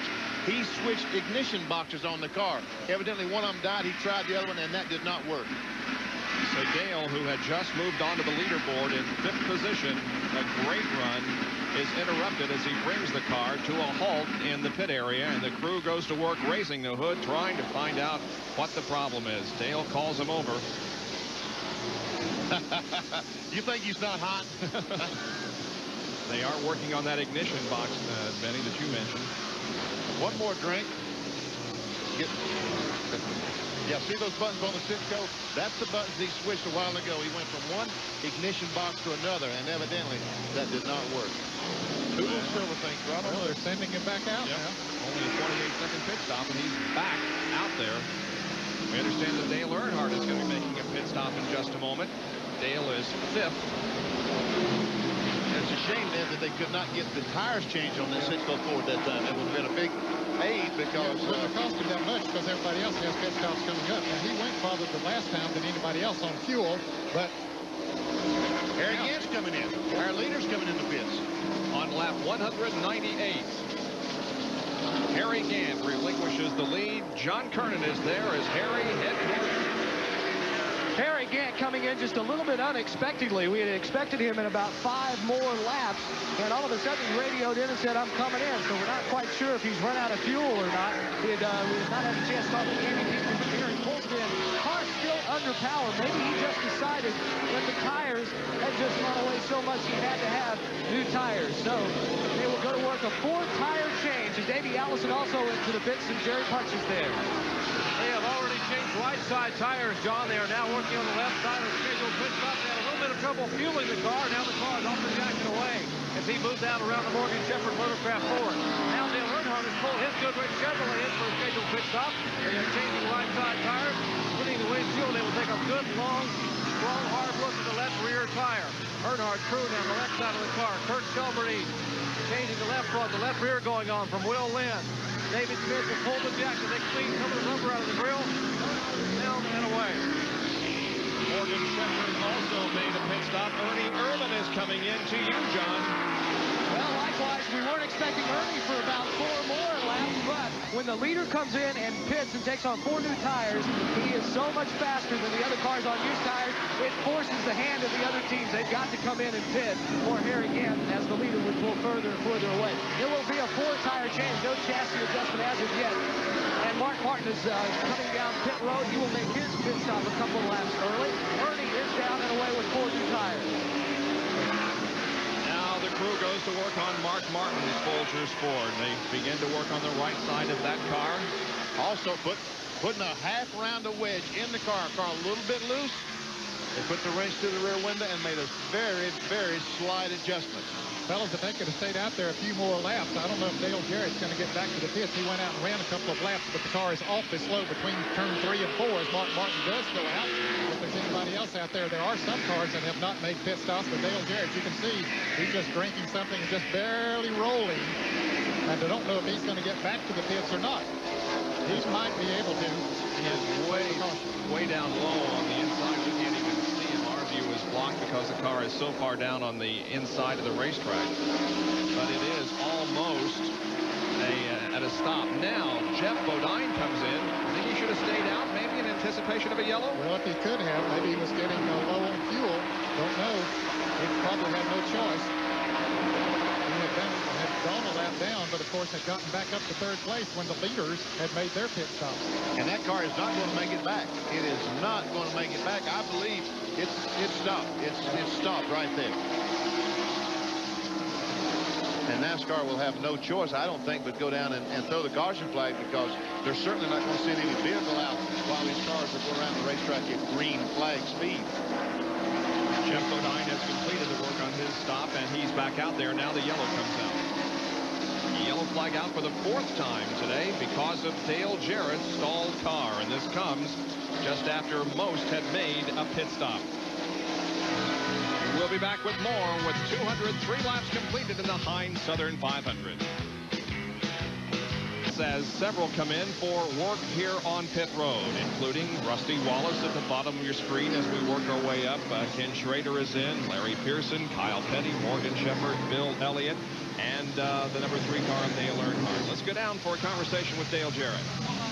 They have pushed the Citgo Ford back in the garage area, and Dale Jarrett is sitting in the car. Now Len Wood is over here looking at some of the gauges as Eddie Wood is inside. Dale, what's the problem?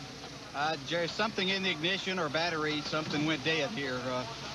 Something had happened about 15 laps earlier, and I switched the boxes and got it going again, but I don't know if it's drained the battery down or what. We got a lot of equipment in here that we probably don't need to have right now. And it's unfortunate. This Citgo Ford was running great.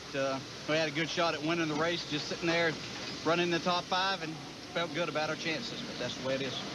Well, Eddie Wood, if you look over here to the right side of Dale Jarrett, Eddie Wood is inside the car working down where the ignition is. They are trying to remove some of the blower. They have 3 or 4 fans that are blowing on Dale and trying to get air circulating inside the car.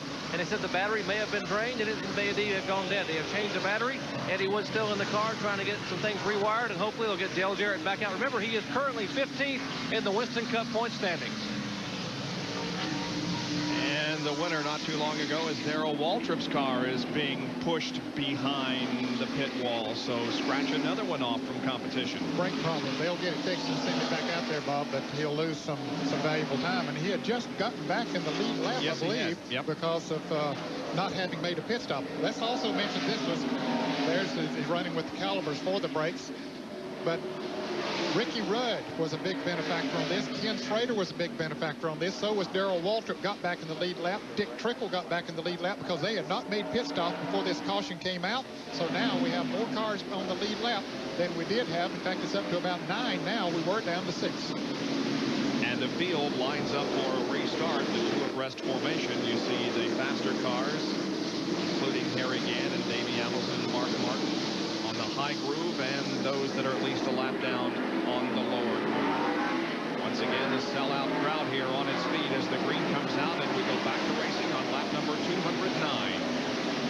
Harry Gann, Davey Allison, Mark Martin had only stopped just a few laps prior to this caution flag, so they chose to stay on the racetrack and not come back in. Earnhardt, Ernie Irvin, several cars did make another pit stop on this caution flag. Bodine, as he tries to get a lap back, he is 1 lap down in 11th.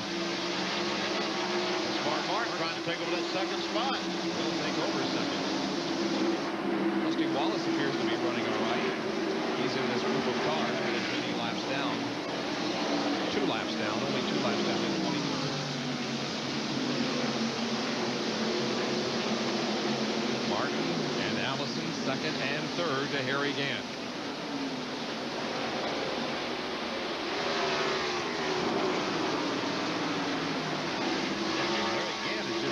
Decided he's going to walk the lead this time. Now Davey wants to get second back as he takes a look to the inside.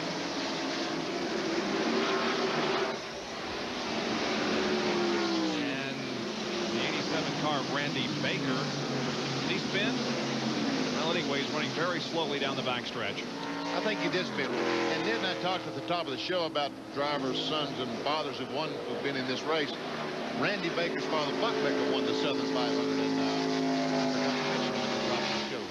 Sure did. So that made 5 drivers in this race. As Davey Allison just motors around Mark Martin, no problem. Goes back into second.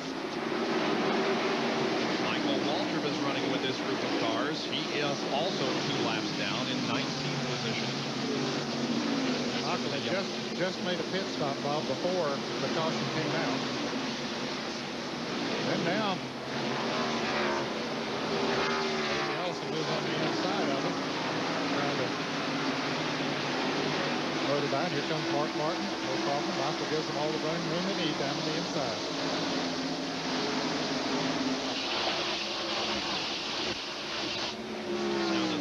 two cars are on the same lap and dicing for position. You saw Jimmy Spencer blow up right in the middle of the front straightaway. He's high up against the wall. Way up against it. Trying to keep out of everyone's way, and so far he's been able to do that. Jimmy Spencer bringing the Banquet Frozen Foods Planters peanut car to the inside of the track. Everybody passing by. His problems have developed on that car. Jimmy with a great run last Saturday night in Bristol, Tennessee, until the throttle linkage broke. Now here comes the car into the front pits once again.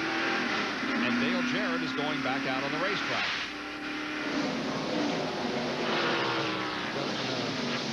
Ignition or got fire to it. I would imagine they put a new battery in the car, and that was the problem, was a dead battery, the looks of things. Fellas, he's about 14 laps down. Ernie Irvin and Ricky Rudd are on the same lap. This is the battle for 5th place. Irvin goes inside and takes 5th. Ricky Rudd back to 6th.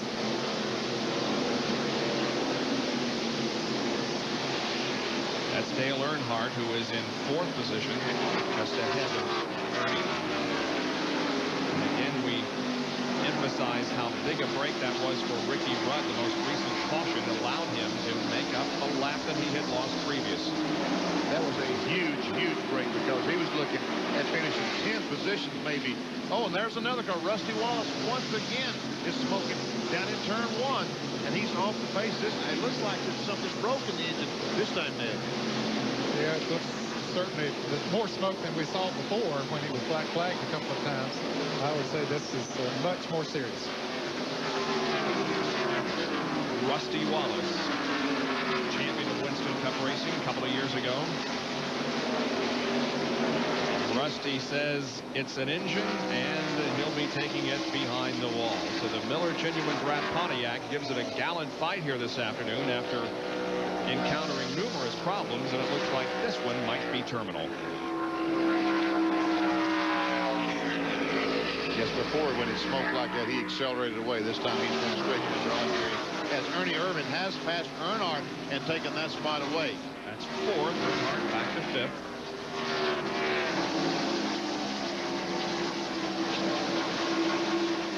And Ricky Rudd is right behind Earnhardt now. Once again, Michael Waltrip takes his Pennzoil Pontiac up high and allows Ernie Irvin to pass.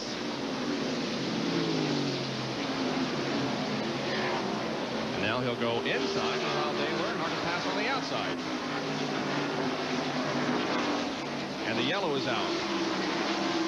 Probably want to check the track for oil. See if any was laid down by Rusty Wallace. 5th time that the caution flag has been waved this afternoon on the Southern 500. As the yellow lights blink on. Jerry, you see any rain out there, either in the sky or on the radar? Unfortunately, Bob, we do. There's a lot of chatter up and down pit road about what strategy may be played out with this caution flag and others to come because some weather moving into the area. Let me show the skies have gotten darker outside, but take a look at the NASCAR radar. Now, we are right here at Darlington Raceway. Now, off the coast, a line of thunder showers has developed, but more importantly and more concerningly here, just west of us, southwest of us, over toward Columbia. See all this dark green and some of the yellow? As Harry Gant and all the leaders begin to make their way down pit road, these thunder showers hopefully will begin to move south and east away from Darlington, but they may move. If they move due east, they could catch part of the racetrack here within an hour to an hour and a half, and we could have some rain. Right now, a lot of people concerned as pit stops begin during this caution flag, and a lot of strategy could be changed by these clouds here on the screen. All right, pit road is busy. Harry Gant on the top of your screen and Davey Allison on the bottom. John Kernan reports. Bob, some kind of an unusual request I brought from Harry Gant. He didn't ask him to take a round out or put a round in. He said, give me 4 tires and a couple of glasses of ice water. Service already way. Harry's way. Davey Allison clears away, and there goes Ernie Irvin and Dale Earnhardt down pit road. Not only is heat a problem here this afternoon, but it's been humid for the last couple of days. I think the humidity was 85% when we began this race, so that also was draining the drivers as they compete for 500 miles on this very tough racetrack here at the Heinz Southern 500. Set to go back to green with Harry Gant still in command of the Southern 500, and 9 cars are on the lead lap as we go back to green on lap number 224.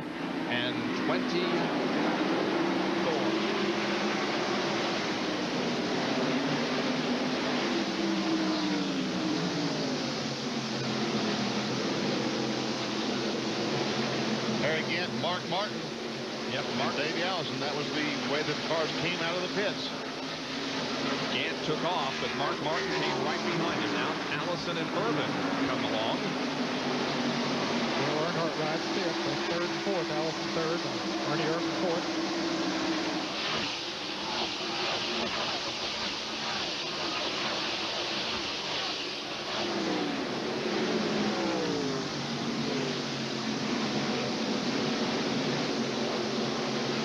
Kyle Petty, Ken Schrader, Morgan Shepherd.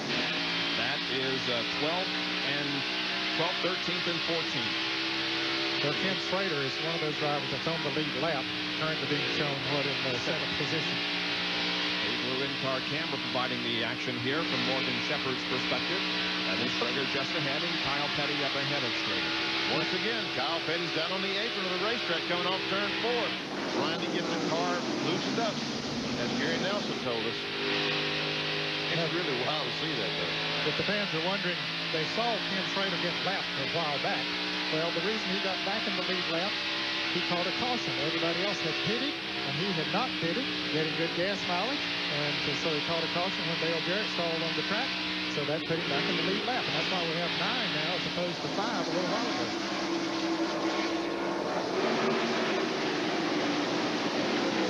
Petty running 12th. Morgan Shepherd 13th. They are, of course, a lap down. Right.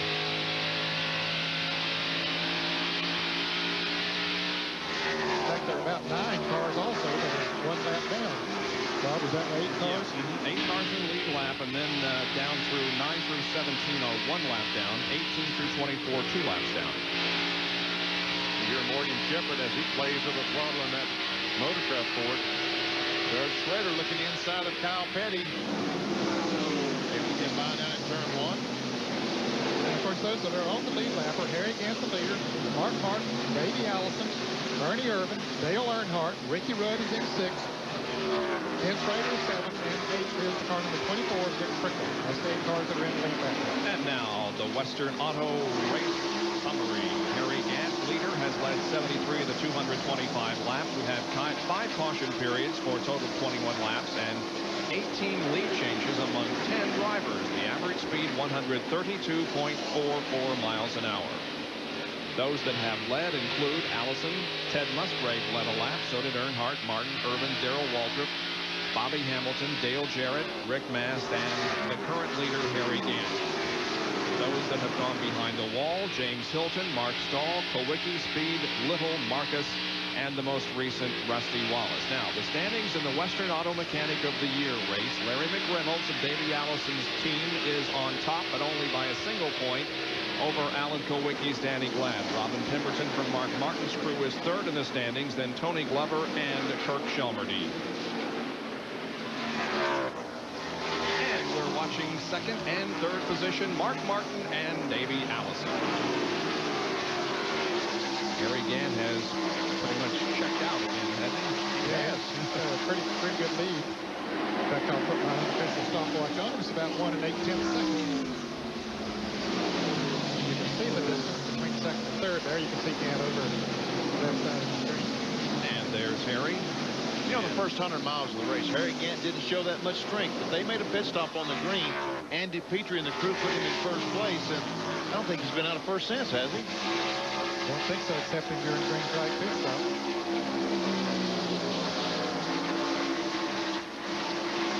Once again, an indication of the interval between the 1st and 2nd and 3rd place cars. Working just behind these guys in 4th position is Ernie Irvin, but now Davey Allison won 2nd place and Martin had no resistance whatsoever. I think he slipped. I think Mark Martin slipped. He got the car a little bit sideways, had to carry it up the hill to catch the back end, and Davey Allison was able to get by. What tells me that is the gap between Martin and Davey Allison. Now, Gary Cope, Sterling Marlin, both down a lap. Ricky Rudd is on the lead lap, and so is Ken Schrader. So Rudd is flag. Michael Walters spinning off turn number 4. Kept away from the wall, I believe. Didn't hit anything that I can see. It looks like it. He's got a flat right rear tire. The right rear is flat, and there's some damage to the left rear, maybe? Yeah, left quarter panel there. So we're slowed for the 6th time today because of the spin up in turn 4 by Michael Waltrip. He's one of those pitted on the backstretch, so he doesn't have all that far to go to get that flat tire changed. Running in 19th position. We'll take a look at the spin from our speed shot, which is now look way at the top of your screen. It's going to be pretty difficult for us to see, but oh yeah, he was running with somebody and got sideways. Looks like he tried to turn under them, and I shouldn't speculate. I have no idea why I exploded.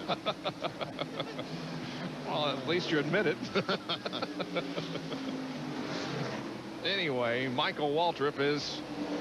He's in the garage. He didn't go in the pits. He went back behind pit wall. Straight to the garage. All right, pit stops are going to be occurring again as those running up front come down again, led by Gant. Allison's right behind him, then Mark Irvin, Earnhardt, Jerry Punch is there. Harry Gant on the top of your screen as you see Dale Earnhardt on the bottom of the Goodrich. Allison on the bottom of your screen in the car number 28 as we get our split screen here. You see Oldsmobile on top, Ford on the bottom. Are changing left side tires now on the Hamilton Ford of Davey Allison. Andy Beecher and the crew working on Harry Gant's car. Left side of Harry Gant's car is Allison's car already off the Jackson away. Harry Gant is down and away. Earnhardt is likewise moving down, and Allison will beat Gant down pit road. Remember, 60 miles an hour is all you can do as they move back to turn 1. Allison with a nice pit stop, and he got out ahead of Gant and Martin and Earnhardt. Well, came in third, goes out first. Looks like Andy Peter had just a little bit of trouble in the right rear, which slowed Harry's stop down just a tick. But boy, they have been having some super pit stops today in that Skoal crew. They really have. And Mark Martin is going to take second because he did cross that line, that white line at the end of pit road before Harry Gant. NASCAR has moved him up to second place. That is the determining factor, that line located right at the end of pit road. You're watching live coverage of the Heinz Southern 500. Followed by Harry Gant, Dale Earnhardt, and Ernie Irvin. Well, tomorrow morning at 11 o'clock Eastern Time, you can see delayed coverage of the Vancouver Indy from Pacific Place. That's the kart race that is being run this afternoon in British Columbia, but will be on the air tomorrow morning at 11 o'clock Eastern Time here on ESPN as the points battle in that series also tightens up. Now, 4 drivers actually going for the championship of the PPG series. Bill Elliott has been in and out of the pits all day. He is in once again. The hood up on the car, and they're trying to get him out before the field comes around, and they will do so. The field is in turn number 4, getting set for green flag action. Jeff Bodine a lap down in that Budweiser Ford beside of Davey Allison. Bodine being shown in 9th position. 8 cars still in the lead lap. There's the green. Now then, Harry Gant has been able to keep in front of these Fords. When he was in front, can he pass the Fords? That's the question that maybe we can resolve in the next 15, 20 minutes. Derek Cope goes up and almost. And look, Earnhardt gets hung on the inside behind Cope, and cars are going by Dale Earnhardt on the outside. Irvin goes by. You're in a situation where Earnhardt don't know which way to go. Now I believe it might work out that, well, don't know. He's going to get caught down there, sure enough, and it's going to cost him at least the 1 position for the Irvin. Well, it sure is. He's getting passed. And it's not a deal where you can just turn right because there's cars out there.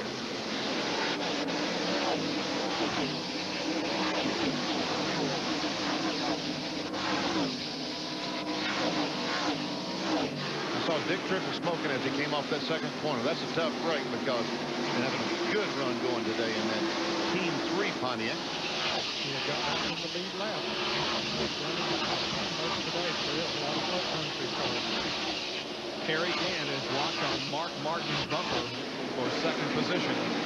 Davey Allison has taken off and has stretched out his advantage a little bit. Over in Morgan Shepherd and Brett Bodine spin over in the second corner.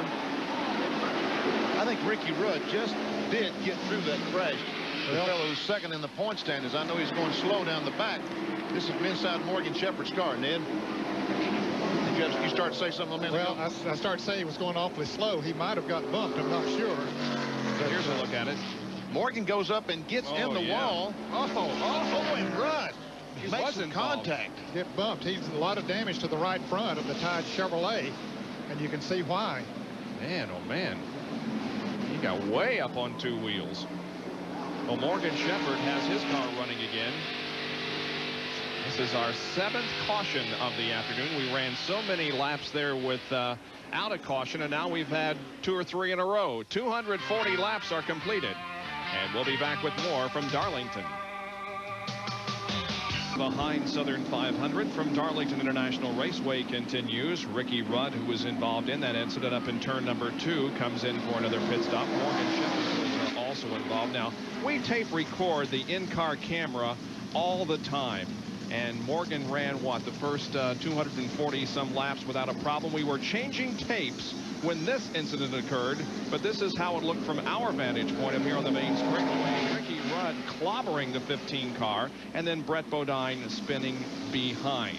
Now, here's what we had on the in-car camera once we got the tape reloaded. Well, Dale Earnhardt slid in front of Morgan, and I don't know, Morgan got up in the loose stuff, it looked like, and of course it had already been hit there by Ricky Rudd. That's what it looked like. It looked like Morgan got in the corner and just maybe hit a slick spot or did get up in the loose stuff. Meanwhile, the NASCAR has given the field 1 lap to go, and Ricky Rudd, they have not completed cutting that right front fender off. He's going to have to come back in. I mean, see that right front? They're not going to let him stay on the racetrack with that thing sticking up like that. As I said, meanwhile, they're giving the signal 1 lap to go. He's motoring down the backstretch and now going into turn 3. He can probably come back in, and he is going to come back in and maybe catch back up to the field. Here he comes. We also, I said a bit ago that Dick Trickle, with the engine was smoking in that car. It was a tire rubbing, and they've been able to fix that, get the fender off the tire, and he's back on the track. Now let's see what they do to Rudd's car. To stay on the lead lap. The field is in turn 3. The trusty old hacksaw at work. They're going to break the blade, as they just did, trying to hurry so much. There, they broke the arrow. See, the air hose is broken off the air chisel. That's why they're not using the air chisel, because the hose, now they got another hose. Meanwhile, the cars are coming off the corner and taking the green flag, and they're still working on Rudd's car. And Rudd is going to go a lap down. Here comes the field off the 4th corner, and the green waves again. Tough luck for the competitor who is second at Winston Company's Ricky Rudd, who had worked his way back to the lead lap, but now sees himself go down another lap as the crew continues to work on the car, and the action heats up on the racetrack. Harry Gant moves to the inside, looks to the inside of Mark Martin. He gets second position. Harry Gant moves to second. Here comes Ernie Irvin. He's trying to take over that 3rd spot from Martin. He pulls right up almost on the back bumper, about a half a car length. And boy, look how far away Harry Gant pulled from Mark Martin in just a half a lap. That car is strong. Davey Allison is the leader of the race. The car running second on the racetrack, number 10, Derek Cope, is not on the lead lap. He's 9th. Ricky Rudd went back out, fellas, as we watch this battle for 3rd place. Rudd is 2 laps down, I believe. Ernie wants to get by. He's trying so hard to get by. He tried to look inside of Mark Martin that time, couldn't make it. Tries to draft by down the front straightaway, just doesn't have quite enough. Meanwhile, Gant went by Derek Cove, the lap car. Now Martin slips up, and Ernie Irvin takes the spot over with ease. You got a Ford out front, an Oldsmobile second, Chevrolet third, and another Ford in 4th place. Chevrolet is 5th. Chance chances are R.J. Reynolds Tobacco Company is going to give away $100,000 today. The 3 drivers eligible for the $100,000 bonus are running first, second, and third. Schrader trying to get by Earnhardt. That's the position for 5th. Earnhardt's car goes up the hill a little bit. Schrader seems to be handling well on the bottom of the racetrack. Schrader has position, takes the spot away. Now that pushes Earnhardt back to 6th. Always gives me great pleasure to do this because we contributed in some way to an individual winning a Pontiac Grand Prix.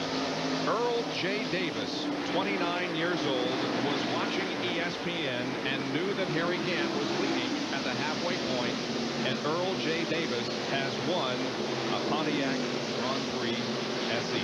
Congratulations from all of us here at ESPN, and of course the right guard. Where's Earl from? Does it say? I'm trying to see. Oh, okay. You watch the racetrack. I'll read this. Okay. Okay. There's Davey Allison, our leader. He's still leading. Hey, this is a good deal. Just sitting here all afternoon. Here it is. Manti, Utah. Manti, Utah. How about that? Okay. We got fans all the way out in Utah. Hey, yeah. Thank you, Earl. A Ford with Davey Allison behind the wheel is leading this race at the moment here with 249 laps to go, just a little more than 100 remaining in the Southern 500.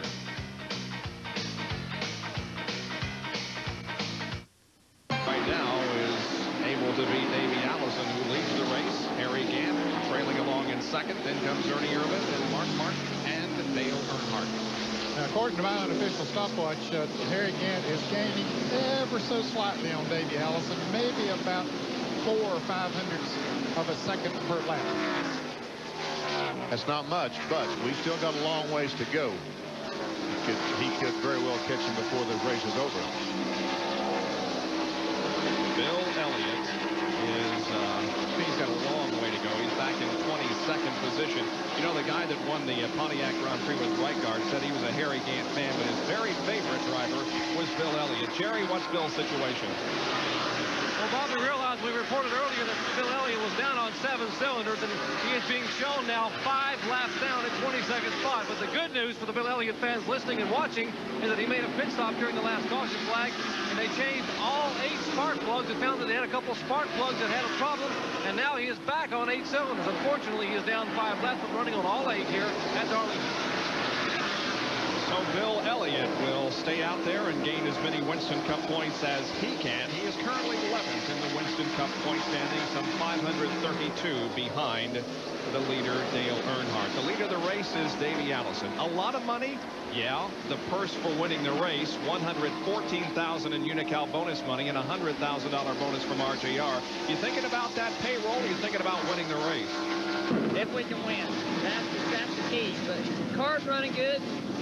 You know, it's a long race. We just got to take care of everything between the green flag and the checkered flag. Try to stay out front and stay out of trouble all day. Try not to run into the wall any like I have a habit of doing here. Well, at least he's honest. Yeah, that's pretty good. You know, he must have heard me say that Harry Gant was gaining a little bit on him now. Davey has opened up that lead just a little bit. It was about a second and a half. Then it got down to about a second and 2/10, but now it has opened up to about 1/16 second. This car, by the way, that Davey is driving here today is an all-new T-Bird. In fact, it had never been run in competition. They tested with it at Richmond not too long ago, but it's a brand-new car. They nicknamed it Lewis because of the Ford aerodynamicist Lou Duncan, who had a great hand in putting this car together. So Allison has obviously got himself a fast race car because he is pulling away from Harry Gant at the moment. What does Lewis do? He's the aerodynamicist for Ford. I don't think that's a word. That's impressive that he could say that. I don't believe that's a word. I'm going to have to look that up in the dictionary. Aerodynamicist? Anyway. He's a specialist in aerodynamics. Aerodynamics. Exactly. Okay, I believe that. Well, we got to get another break in here while things have kind of settled down, and Davey has a very comfortable lead at the moment. Thanks for joining us on this Sunday from Darlington. Harry Gant running second, and Ernie Irvin running in third spot. Looks like the lead's about maintained, hasn't it, Ned? About the same? Yeah, it's about 1 7/10 seconds now. They've stabilized for the last 5 or so laps. Davies Ford leading in this Oldsmobile, driven by Harry Gant, running second. The last win for an Oldsmobile in the Southern 500, 1978. The driver, Bill Yarborough. Very good. Other Olds winners in this event, 1953, Buck Baker. 1952, Monty Flock. You just full of it. Let me see. The only Pontiac to win at Darlington, Buck Baker in 1960. You know, you talked about playing softball. Who was talking about playing softball? We were talking about on the break a moment ago. September the 17th, the NASCAR drivers are going to play the NHRA drivers in Charlotte, North Carolina. Yep. And at Knight Stadium. At Knight Stadium down there. And I'll tell you what, if the NHRA guys don't play any better in that game than they did against us on Wednesday morning, they got some problems. I heard they were practicing. As a matter of fact, we've got some tape. I've been practicing up in Indianapolis last week. Here we go. Darrell Gwynn throws out the first pitch. Now the NHRA drivers are huddling, getting all the strategy. That's Joe Amato, Kenny Bernstein. And there's our Bob Jenkins. Wait a minute. All right. You said you didn't have this videotape. And there's Jenkins. Look at that hit. Look, now watch him leg this run out. Oh, Jenkins, I'm so proud of you. All right, here we go. This is the media from Indianapolis. Another little bloop single in there. We're scoring a run. Now watch Jenkins. He's coming into third. Oh! Jenkins, why didn't you slide? Well, I tried. Here's a replay. Watch this. You can't slide. It's illegal to slide. Oh, it is? That's Pat Austin. Oh. Besides that, I can hurt myself. Okay, now here we go. Now watch this. Run. You're supposed to run him out even though you... That's Kenny Bernstein that caught that towering fly ball. All right, here's a little grounder. Oh, Gary Lee. Oh, Jenkins. That's Bob, our hero, number 10. Once again, in replay, Gary Lee takes a header. It takes a bad bounce. Watch it. Yeah, see? right. Uh-huh. Oh, I mean, they threw him out of the game, so Jenkins, you're out of here. There's he and his wife, Pam, leaving. And here's his replacement, a perfect softball player. That's the base you cover right there. There you go. That's the one. There you go. Jenkins. It was 18-6 in the 5th inning, and we won 21-7. You stink as a softball I thought you guys said you didn't have any videotape of that. Surprise, surprise. Davey Allison. Well, we had some fun with Bob Jenkins. The worst thing about that, I couldn't move the next morning.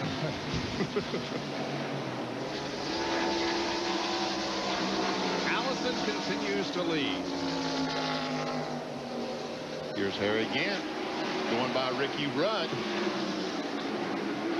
Ernie Irvin had a little bit of a lead on Mark Martin just a little bit ago, and here comes Martin. He's caught Irvin, and looks like he's trying to get, well, I know he's trying to get by. Yeah, he is. This is the third. Ooh, that was so close down in the corner. That right front almost touched that left rear of Ernie's car. Meanwhile, they come off the corner, and Martin has position if he can accelerate by. He does. Mark Martin goes to third. Ernie back to fourth. The 5th place car is Ken Schrader. 6th is Dale Earnhardt, and those are the only cars that are on the lead lap. Derek Cope now in 7th place, 1 lap down. Sterling Marlin is 8th. And in 9th place, Kyle Petty. And 10th is Terry Labonte. Each of those cars 1 lap down. 11th is Rick Wilson. He also is 1 lap down. 12th is Rick Mast. He's a lap down. 13th is Jeff Bodine. He's a lap down. And Dick Triple back in the pits again. We see him put in front end place under the front of that car. That means he's knocked the toe in out. They're going to roll the car up and try to adjust the toe in. John Kernan, you there? Yeah, Benny, we just got down here.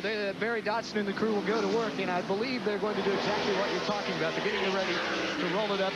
Must have the toe in knocked out just a little bit. And they will roll the car up on that, as you said, and make the adjustment. At least I believe they're doing that. I thought they would have rolled it up by now. Barry Dodson working on that right front.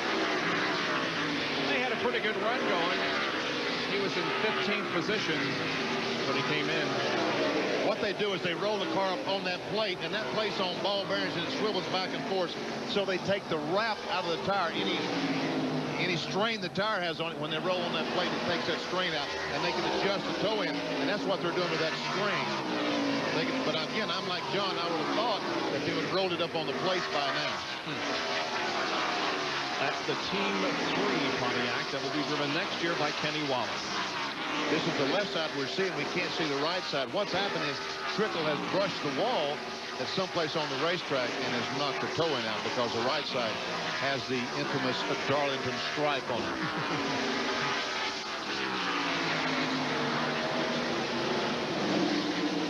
We're within 100 laps now to finish. 95, as a matter of fact, before the checkered flag falls on this 42nd edition of the Southern 500. As the leader, Davey Allison, goes high on the racetrack past the number 47 car of Greg Sachs. Big A Auto Parts on track interval.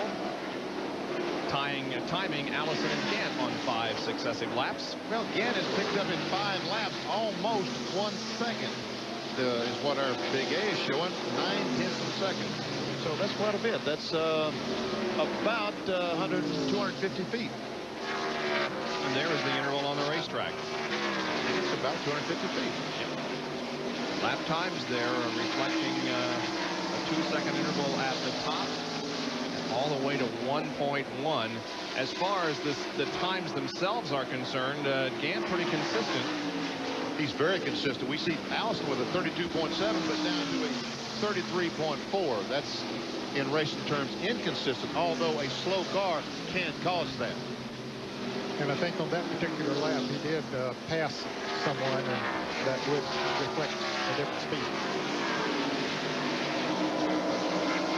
So with 275 laps now gone here at Darlington, South Carolina in the Southern 500, Davey Allison continues to show the way, and we'll have more live coverage in just a moment. And if we still had Benny's Hat of the Week, boy, this would qualify, wouldn't it, Benny? That's a nice one there. That would definitely be Hat of the Week. That is good stuff. Is he running the scanner? Is that the fellow beside of him that's got the radio scanner? Not sure. Anyway, here comes Davey Allison putting another lap on the King Richard Petty, who is 19th in the serial scoring. Brett Bodine, the Quaker State Buick, directly in front of Davey. He is 18th. So that's one thing Davey does not want to do. He doesn't want to run across the slow traffic and follow him through a corner, because that will cost him a half a second, 6/10 of a second, as we saw just a moment ago in that Big A. Dale Jarrett signaling the drivers behind him. Yeah, Dale is back out on the racetrack after about 14 laps in the pit area to correct an electrical problem. Dale is 28th. That was Harry Gant, the leader, that he motioned to. He said, go ahead, I realize you're back there. I'm going to back off and let you have the groove. Second place car, Harry Gant, behind Davey Allison. Still running third is Mark Martin. Fourth is Ernie Irvin, and fifth is Kenny Slater. That hasn't changed. Dale Earnhardt is sixth. 6 cars on the lead lap. 7 through 10 is Derek Cope, Kyle Petty, Sterling Marlin, and Rick Wilson. 11 through 15. Oh. Excuse me, Benny. Harry just wiggled a little bit there. Oh, he did. He's okay now. Where'd I get to? I got to 11th, didn't I? Oh, we're going to replay this first, okay? See what you missed. Harry Gant goes down in the corner, and the left front hits the apron. See when the car hits the apron? Now he goes up, and he does wiggle. He does. Good job saving the car.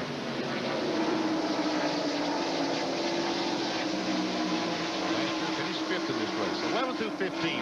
Whoops. They changed the monitor on me. They don't want me to tell who's 11 through 15. Let's update him. Go ahead. Terry Labonte, Rick Mast, Jeff Bodine, Morgan Shepherd, and Bobby Hamilton.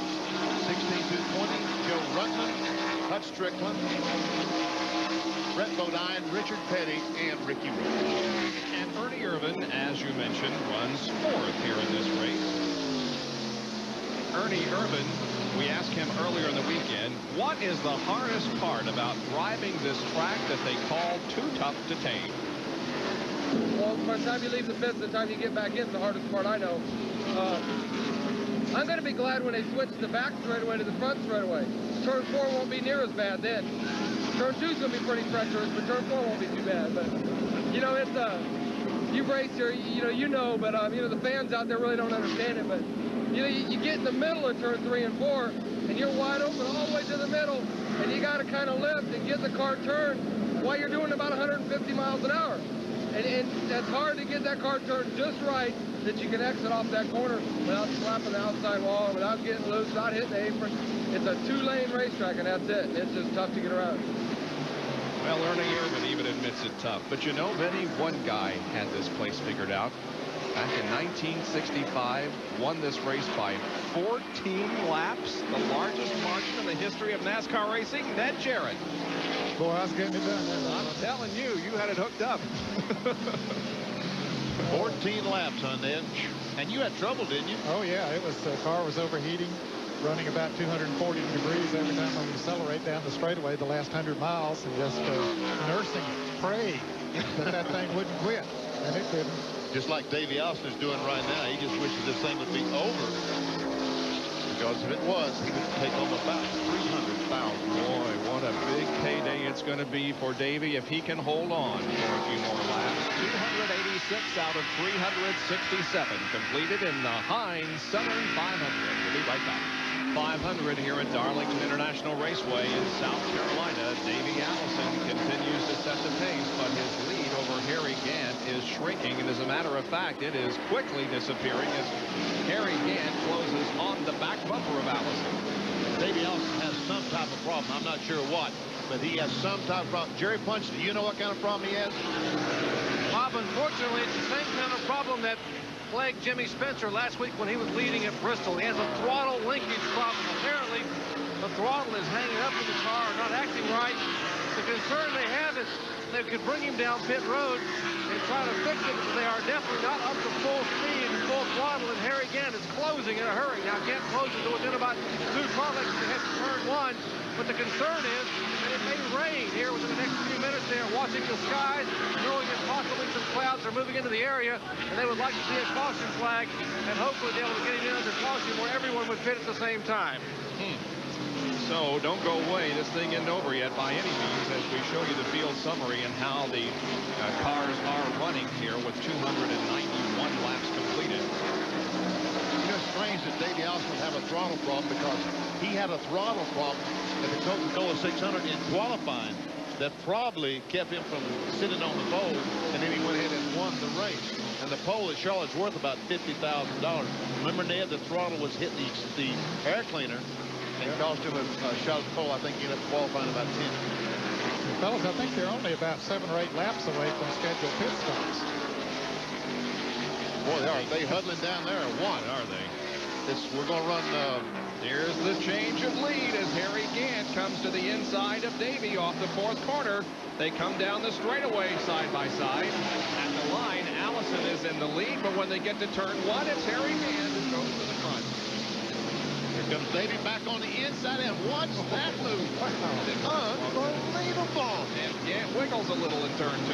But what happens? Davey just can't get in the corner with that throttle hanging the way it is. He has to back off early, get in the corner, and Harry drives in and makes up some ground going in the corner. Well, we had a change of lead, but they're back the same way they have been for the last few laps, with Allison leading and Gant running second.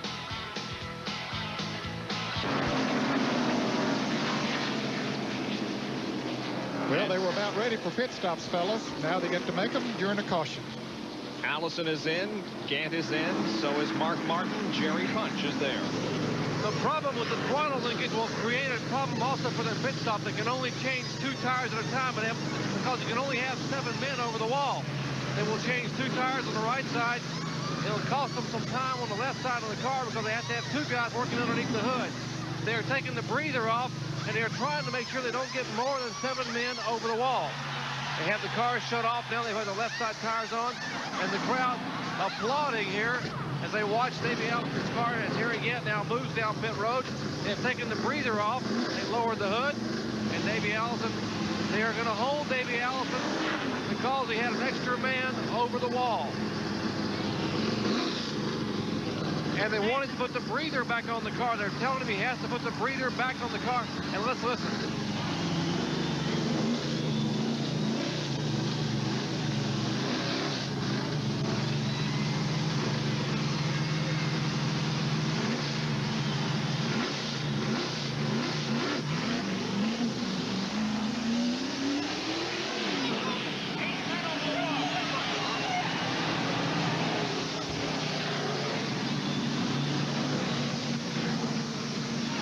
Well, it really didn't cost them that much, that extra penalty, because they stayed in the lead lap. And they're going to go to the end of all the cars on the lead lap anyway. Larry McReynolds is a very, very unhappy person, and he let his frustrations be known to the NASCAR official down there. Anyway, that little incident is over, and we still have caution here at Darlington. Catching up with the field as the field realigns for a restart. Now they came in again, made an adjustment in the car, and sent Davey back on his way again. And watch the crew react now. I don't see the difference having the air cleaner in your hand and just letting on the carburetor with that. Jerry Punch is there in the Allison pit. They had a broken throttle spring. That's why the throttle was hanging up and would not come back. In fact, Davey said he hit Michael Waltrip purely by accident. He was coming up upon Michael. Michael was trying to get out of the way, but the throttle wouldn't come back. And when he tried to pull it back with his foot, it was too late. So he had already tagged Michael Waltrip. We're going back to green flag, guys. And the crowd sends them on their way once again as the green comes out on lap 1. We've got 66 laps to go in the Southern 500. And 6 cars in the lead lap, and Davey Allison is in 6th place. And back at the point is Harry Gant with Mark Martin running second, then Dale Earnhardt, Ken Schrader, Ernie Irvan, and Allison. I'm not sure Davey Allison has enough time to catch Harry Gant. If there was not any traffic between he and Gant, he might could. But I don't know if he can catch these cars.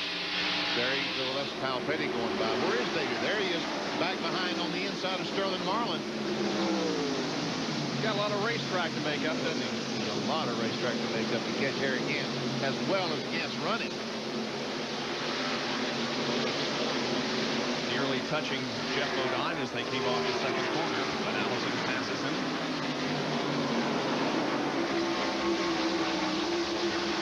Meanwhile, there's a very good fight for second position. And Martin just pulled something wrong with Mark Martin. He's off the pace. And Dale Earnhardt goes to second easily as Mark Martin drops down off the banking. Well, that car has run so well, and apparently has radioed the crew saying it is over.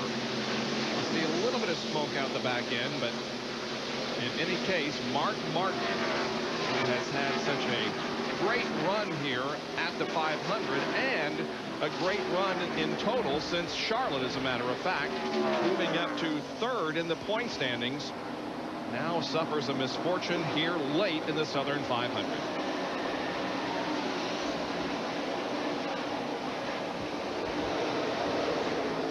That's the slowest ride in auto racing.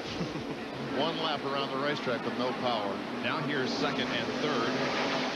Dale Earnhardt and Ernie Irvan, and that is the interval they have between themselves and the leader, Harry Gant. Well, fellas, the last time around, Gant gained 0.6 of a second on Davey Allison. Of course, Davey back there in traffic, and Gant out there just running free by himself. He's almost 5 seconds behind Harry Gant. Davies now has been able to get by that traffic. Jerry Punch is down with the crew. Jerry. Well, Davey has just radioed in. The problem has returned. Apparently, they think now that the throttle linkage is hitting on the air cleaner. And so when it's going down the straightaway, the throttle is hanging and not feeling right. So they're discussing it now. You see Larry McReynolds, Robert Yates, who is the car owner and crew chief, along with Ryan Pemberton. They're discussing what they can do to help rectify the problem. Obviously, they need a caution flag to be able to make a pit stop, because a green flag stop will take them out of any chance of winning here at Darlington. And the best battle on the racetrack at the moment is for second spot, Earnhardt and Ernie Irvan.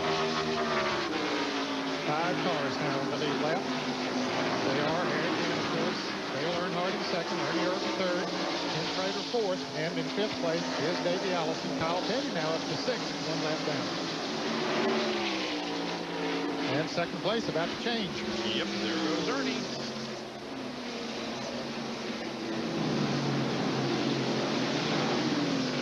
Urban came into the race 5th in the Winston Cup point standings, 191 behind Earnhardt.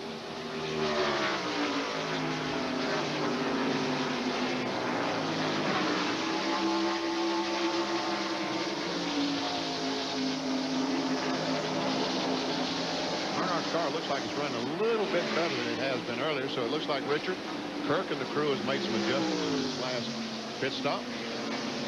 And once again, the interval between second and third and the leader, Harry Gant from Taylorsville, North Carolina, the 84 winner of the Southern 500, is going for his second. This is second and third. Ernie Irvan, the 4 car, the orange 4, yellow, whichever color you want to call that.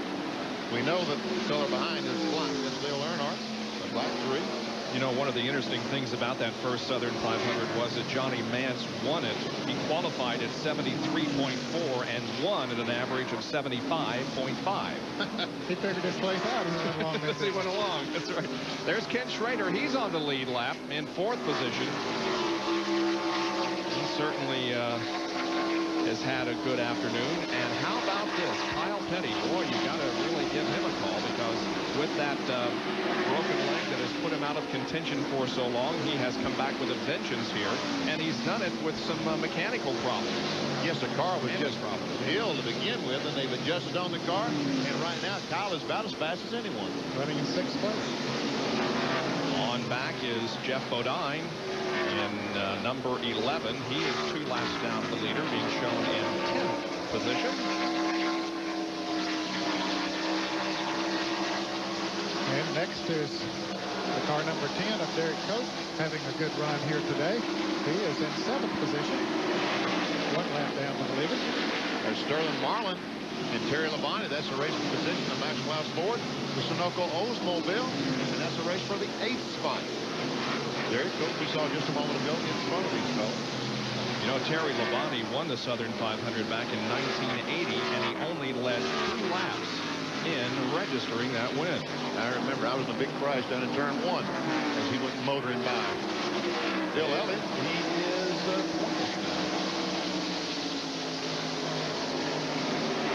down 5 laps. Bill Elliott. Ricky Rudd has fallen back, and so has the 28 car of Davey Allison. There is Joe Ruttman ahead of Allison now, car number 75. Joe is in 11th position, 2 laps down. Davey having all kinds of problems driving that car with the throttle hanging. Has to back off early, has to use his foot to pop the throttle back. I know why he's backed up. Yeah, his concern now is trying to keep it out of the wall. Bobby Hamilton, who's tied for the rookie lead with Ted Musgrave. Country Time Oldsmobile, he eases by. He's not running 12th. Talk about a good points race. Look at this. For rookie point standings, Hamilton and Musgrave are tied with 183 points apiece. Wally Dallenbach in 3rd with 86. That was going in today. Right now, the 68 car is running 12th, and the 55 car Musgrave is running 21st. Morgan Shepherd, who we saw spin earlier, our Igloo in-car camera, following Davey Allison. He's in 19th place, 4 laps behind the leader.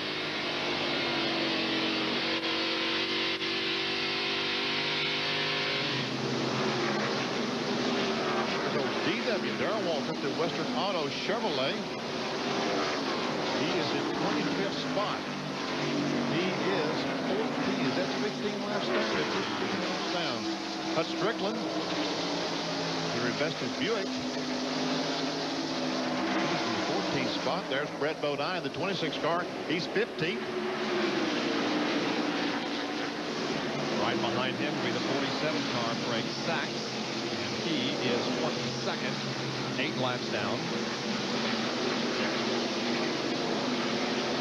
And behind Greg Sachs, who is in 22nd spot, Rick Mast, who is currently in 13th place. Rick led for a while. He is 2 laps down to the leader. Stoll classification there.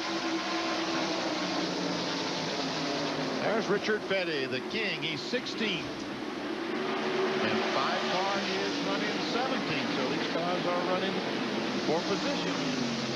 And the 24 car is back about 22nd spot. He's a lap behind these fellows. 23rd, Dick Trickle is running. There's the 21 car, the Citgo Ford, Dale Jarrett. He had to stop and change batteries or something in his car, so he is about 16 laps behind in the Citgo Ford. In 27th position. We see the tachometers working in his car now, so and the in-car camera is still working too on the Citgo Ford as Dale Jarrett runs in 27th spot. 24 car, Dick Trickle, trying to get by Ricky Rudd. Coming off turn 2 down the Bash Raceway. He's got position. How about this battle for second spot between Earnhardt and Irvin, and Dale Earnhardt goes to second. Takes that spot away. So Richard Childress and the crew has made some adjustments. Earnhardt's car much better than it has been. But still, it is Harry Gant who has a rather comfortable lead on Earnhardt, Irvin, and the rest of the field here after 321 laps. 3 laps to go in the Southern 500. Harry Gant is leading, but his interval is not nearly as large as it was a while ago because Dale Earnhardt appears to be catching him, Ned. Yeah, he was about 3.5 seconds ahead of Ernie Irvin and Dale Earnhardt, and then Earnhardt passed Irvin, has closed it down to about 2 7/10 seconds. Now, the last couple of laps, it's sort of stabilized a little bit. Gant might have got the word that, hey, Earnhardt's beginning to gain a little bit, so we'll see as we put the ESPN clock on in here now as they come off the turn 4. 2.8 seconds, so that's about what you had a little bit ago. We'll keep an eye on it, and in a little bit we'll be able to check and see if in fact Earnhardt is gaining forward. And fellas talking about gaining, Davey Allison is going into turn 4 as Harry Gant. Turn 3, Allison is about to be lapped. He is really having his problems now, and he was leading this race not too long ago, but in about 2 or 3 laps, he's going to get lapped by Harry Gant. There they are. Yep. Once again, remember, 2.8, 2.9, so Harry Gant's about the same. Yeah, he got the word. Earnhardt's gaining, you better go. And he sees Davey Allison up there. Certainly would like to put him a lap down. Davey is really off the pace. He pulls down. Hates to see that Oldsmobile go by and put him a lap down, but nothing you can do about it. In fact, Davey, I thought he might be coming into the pits, and he might be. He still might be. He is coming in the pits. Yep. Davey Allison is coming in. Now it's too bad because Davey had such a strong performance. Now he brings the car down pit road for an unscheduled stop. Jerry Punch is right there. Well, Davey just radioed in and said the car is vibrating so badly he can't even see out of the windshield. The car was bouncing him up and down in the seat. The crew now have raised the hood. They're going to take the breather off. The speculation is that possibly they may have a broken motor mount. That would explain the reason for the throttle linkage. They are apparently going to use a belt to try to tie part of the block assembly to the right side roll bars around the motor. Try to keep it from dropping down and vibrating so badly. They have the car jacked up. They will change tires while they're here. But guys in the booth, that would explain the problem with the throttle linkage if they indeed have broken a motor mount. It certainly would, Jared. We could see them with a pry bar there that they was trying to pry it back up a little bit, but if that engine is moving around in there, and it would let the accelerator rub against things and cause major problems, as we've seen. It is one tough racetrack here at Darlington, and driver after driver will tell you that to win here, as Benny did in the early stages, you have to survive. Describe Darlington in 5 words or less. Mean. This is a mean racetrack. Tough, thinking, strategy racetrack. Mean, unforgiving, treacherous, fun and exhilarating. Slippery, treacherous, tough, tough, tough. A real test of man. The toughest track on the circuit.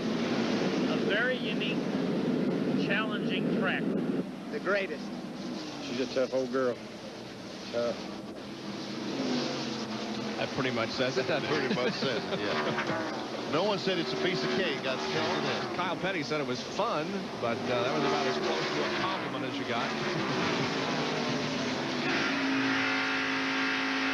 Into the Citgo Ford once again with Dale Jarrett, as he is right behind the leader of the race. Dale is just out there riding now. There we see the Big 8 interval between Gant and Earnhardt. It started at 2.4. It closed at 1.9 after 5 laps, so Earnhardt did pick up a half second. And we can see where Earnhardt very, very consistent. 32.8 to 33 flat. And Gant from 32.9 to 33.1. So. But we'll check it again as it comes around this time. But Harry Gant has changed his line down in turns 1 and 2, fellas. And I think that might have picked him up a little bit about the time that we started checking on him to see how he was doing against Earnhardt. Well, he's picked up a half a second since we clocked him last. Yep. By the way, you remember we've been... Well, let's go to Jerry Punch with an update on Davey Allison, and then I'll tell you about Dale Earnhardt. Jerry? Gentlemen, the crew members were speculating a minute ago they had a motor mount possibly broken. That was not the case. Apparently, the vibration was from a loose left rear tire. Davey probably would not have completed another lap without tagging the wall.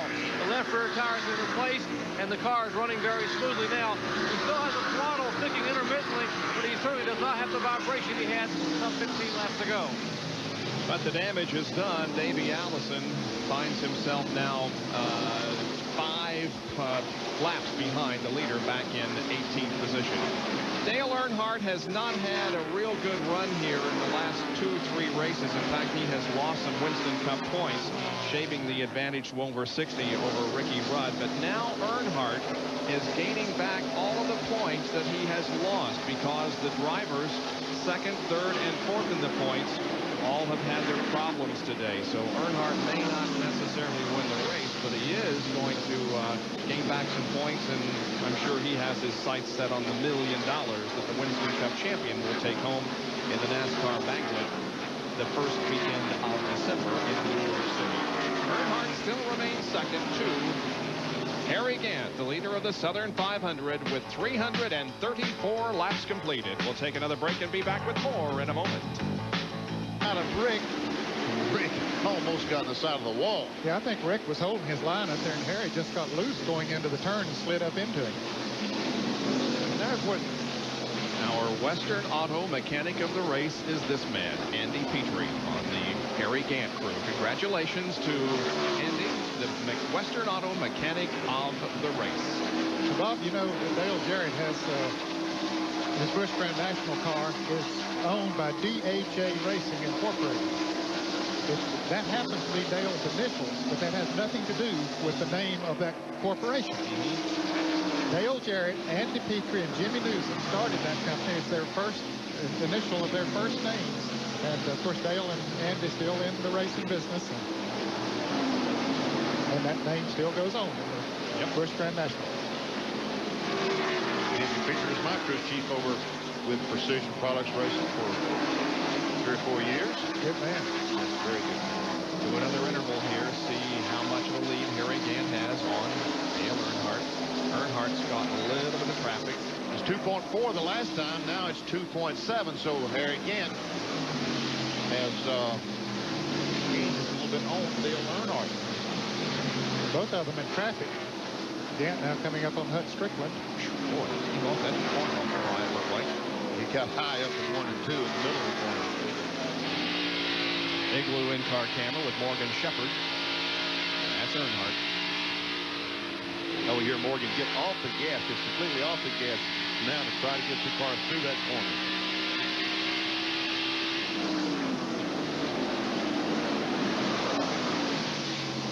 Watch Earnhardt go in the corner. He stays in the middle of the racetrack. Ned, you talked about Harry changing lines.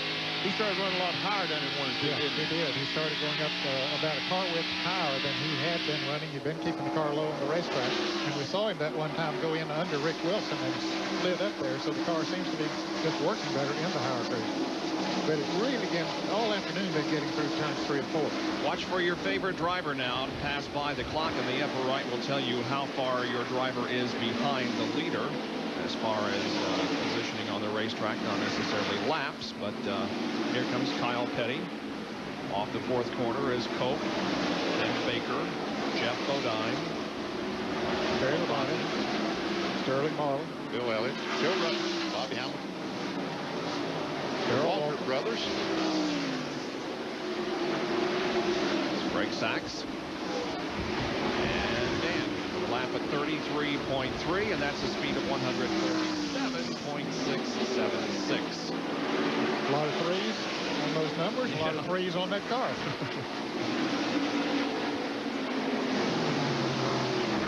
You mentioned that Harry Gant won the Southern 500 in 1984. He's also won the Trans-South 500, the spring race here at Darlington, on 2 different occasions, in 1983 and in 1989. When did these cars pit the last time? Can they go on this one? I'll tell you, I think it's going to be close, Denny. They pitted on lap, Harry Gant pitted on lap 297, which left, what, that 70 laps, and he hasn't gone that far so far today. Now, Dale Jarrett had gone, I think, early in the race when they made a green flag pit stop. He had gone about 68, 69 laps. That's the longest that we have had anybody going, but maybe Harry hadn't had to go that far. So we'll just see. Let's go to the pits, and John Kernan with Andy Petrie. Well, as just mentioned the Western Auto Mechanic of the race, Andy Petrie. And Andy, I know you can probably go the rest of the way on fuel. What about the line? Gary has changed his line. For a minute there, it looked like Dale might be catching him. Well, yeah, we can run all the way on fuel. Car's handling pretty good. I think he's kind of taking it easy, but he's running hard too. You know, we just want to save it up and have some at the end. Well, what about the second place car? Let's go up to Jerry Punch, who's with Richard Childress. Richard, you're running out of laps and time. First of all, can you catch Harry? Do you have enough time? Well, we got enough time, but Harry's running awful good right now, and he's been running good all day. Dale just came on the radio and said he didn't think he had anything for it, so we'll just have to see. How about the fuel situation? You're going to have to run 70 laps to make it to the checkered flag. Can you make it? Yeah, we can make it easy on fuel. You know, we tore up a couple of tires, you know, under heat, so we're just trying to save this one to finish up. Fuel, no problem here for the Earnhardt pits, but the big problem is that number 33 car, Harry Gant. Yes, indeed. The 33 car continues to set the pace and maintain that advantage of between 2.5 and 3 seconds. And the laps are clicking off. 347 are now down. So there are only 20 more circuits to go in the Heinz Southern 500 42nd annual edition. Back in a moment. Dale Earnhardt has given up his second position to make an unscheduled pit stop. He came in for 4 new tires, and Dale Earnhardt dropping off the pace and now gives up his chance of making it 3 Southern 500 wins in a row. He came off the turn 2, Bob, and the car really bobbled with him, and he slowed. So if the tire was going down or whatever might have happened, you see Rick Mast going by, and then he came into the pits. Jerry Punch was there when he made the pit stop. Jerry, how happened? Well, we are here now. We have Richard Childress with us. Just made the Richard unscheduled stop. What happened? Something happened in the rear end. We think it might have broke a ratchet or a spring or an axle or something. He just says it's spinning. So, tough break for Dale Earnhardt. He brought the car very slowly down pit road. And indeed, if it was an axle, the car would only pull with one wheel. And he left pits very, very slowly. Couldn't hardly get the car to move as they dropped it off the jack. So Earnhardt drops now to 8th position. We talked earlier about the fact that he was gaining all those Winston Cup points. So it goes. On 2, 3, and 4, and 5. All of them had trouble today. Earnhardt was sitting down there with no trouble, and all of a sudden, he lost about 35, 40 points in 1 lap by going from 2nd back to 8th. Gant hoping that his car will last the next few laps and he can win this race. And pick up a $100,000 bonus. Let's don't forget, Harry Gant hasn't forgot. Believe me, he knows all about how much money he's going to make today. All right, now how about Ricky Rudd? He is currently 17th. So Earnhardt is 8th and Rudd is 17th. And if they finish that way, then indeed Dale is going to stretch out the point advantage on Ricky Rudd.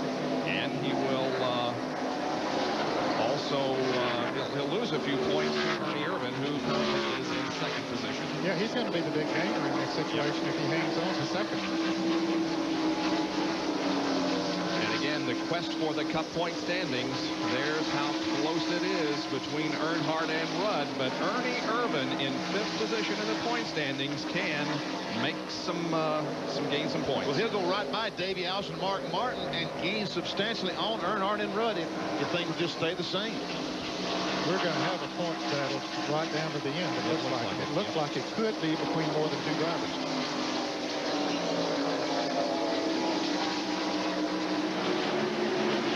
That car hasn't missed a beat all day. Now look what Ernie Irvan has done since Charlotte. These are the points accumulated since the Charlotte Coca-Cola World 600 in May. Mark Martin has accumulated the most points since that time.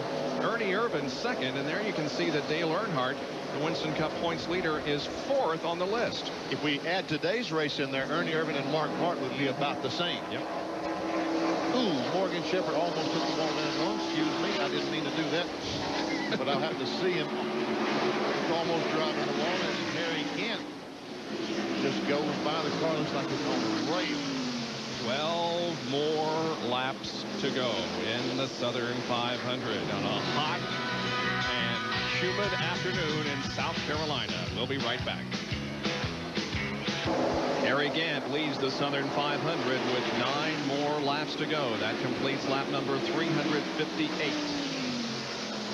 Harry Gant was born January 10th of 1940. He was 10 years and a few months old when they ran the first Southern 500 here at Darlington. If he should go on to win this event today, he will win at age 51 and 7 months, and he will extend his mark as the oldest winner in the history of Winston Cup. He became the oldest winner last year at Pocono, didn't he? He's not getting older. He's getting better. Won the Winston 500 this year at Talladega, the race we had on Monday. Yep. And today, if he could have won the World 600 or the Daytona 500, could have picked up $1 million. Kyle Petty had just an absolutely great run going here today. He had moved all the way up to 4th position, and a few laps ago, the thing just quit on him. He is coasting around now and taking it behind the wall. Kyle Petty in the mellow yellow Pontiac was running 4th when things went wrong. That was a tough race. There's 10 laps to go when Kyle had trouble. All he had to do was run 10 more miles, 10 more laps, 14 more miles. What a story that would have been. So that moves Derek Cope up to 4th, and moving into 5th position would be Terry Labonte. Well, that'll be a shot in the arm for Terry Labonte and Derek Cope. Both of them have really had a tough year so far. Cope in the Purelator Chevrolet, and Labonte in the Sunoco Oldsmobile. And so it's good to see them have a good run and get a top 5 finish if they indeed do go on and finish in the top 5.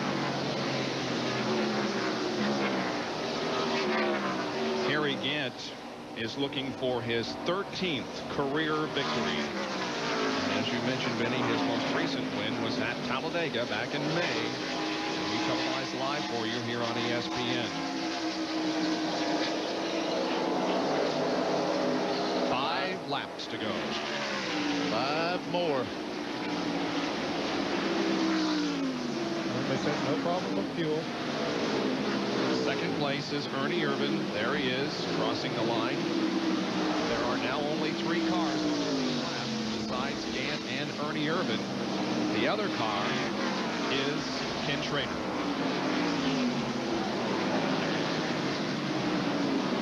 We understand that rain isn't very far away from Darlington International Raceway. It is approaching the racetrack, but we've only got now 4 more laps to go.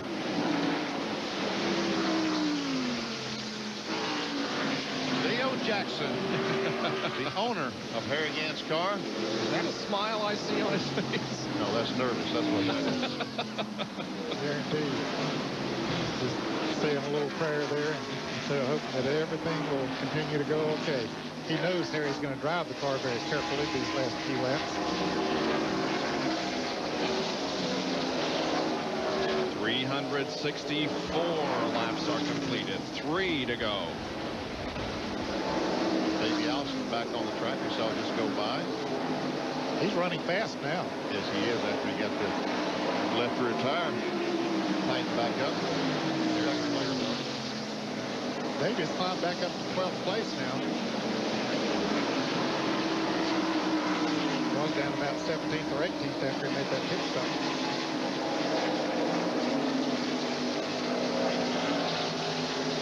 Next time around, Harry Gant will get the white flag, indicating one more lap to go. Harry's going to win it another Southern 500. He can just hang together. Get that $100,000 bonus from Winston. Yeah, it's going to be probably a $200,000 day for Harry. He's not going to win the Unocal bonus money. Only Davey Allison eligible for that.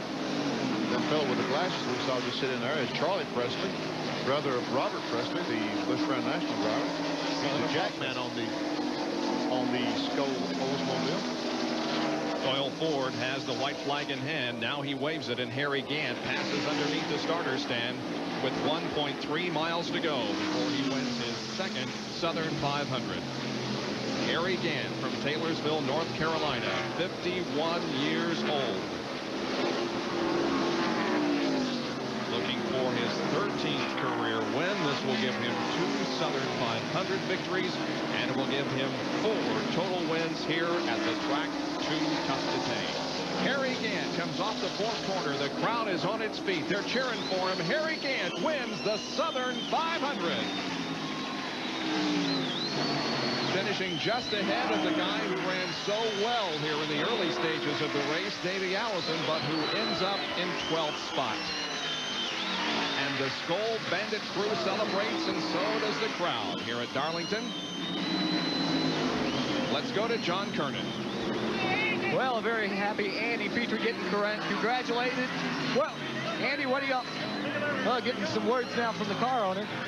Now, Andy, $100,000. Well, now he's talking to Harry on the radio.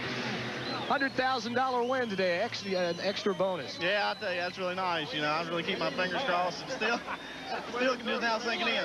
You know, I really want to thank our motor department. You know, these guys have been working extra overtime. You know, along with our pit crew and all the guys, they've all done a good job all year. But I just wanted to say a special thanks to the guys in the motor room. I really appreciate it. Motor ran perfect, car ran perfect, and Harry was perfect. Well, a perfect day for the Skoal Bandit Racing crew. Bob?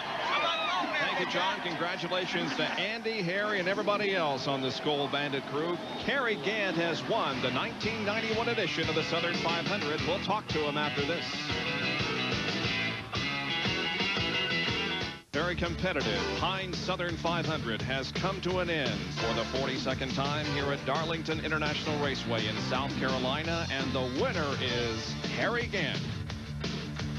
Our Speed World coverage has been brought to you by GMC Trucks. It's not just a truck anymore, it's quality on the road. By Smooth Busch Beer and easy drinking Busch Light. And by Quaker State, the Big Q is one tough motor oil. Cherry Punch is in victory lane. 51-year-old Harry Gant has climbed out of the Skoal Oldsmobile, and Harry, congratulations. What is it with you in this racetrack? You do awfully well here at this track. They say too tough to tame. Well, always got a good car here. You know, everything just works good for us. The pit crew done a super job today, and getting the Oldsmobile, the Skoal Bandit O's prepared here, you know, for the race today. We made some changes this morning and thought about it and talked about it this morning, and everything was just perfect. Now, the car went away just in that last stop. You had a little bit of push? Yeah, we had a little push when Davey was. We had a bad pit stop there, and Davey got in front in the 6th car, but I didn't ever give up. You know, I know he was going to have to run. I was pushing bad, but I managed to catch him, but he had some trouble with his car. But then after that, we got right back in sync again, and it was gone. For 51 years of age, you look fresh as a daisy. Well, I feel good. And, you know, I figured that's the only way I'm going to beat them today, to wear them out. They may be younger, but I can wear them out. Well, he'll use up some energy spending his money. Look behind him here, guys. He picks up $100,000 from the Winston Million, part of that bonus for winning at Talladega and winning at Darlington. And here comes his wife, Peggy, in. And grandson, John Derrick. Grandson here at victory lane. So all the Gants are celebrating here at Darlington. Bob? Grandpa Gant wins the Southern 500. And a major congratulations from all of us here at ESPN. We're going to take a look at the unofficial results of this race here this afternoon and bring to an end a great tradition that has lasted for 42 runnings of this event, Benny. It's been fantastic. And Harry Gant, my hat's off to you. I just can't believe that you can still do it. He's older than I am, and he's still doing it like a young guy. Larry Pearson finishing in 30th position as we show you the rest of the rundown. And Ned, we got a few weeks off here before we get back to work. Well, our next race, of course, will be at Martinsville, Virginia, the Goodies 500 in September. Now let's take a look at the points. There you can see Dale Earnhardt with an 89-point advantage now on Ricky Rudd. Irvin remains third.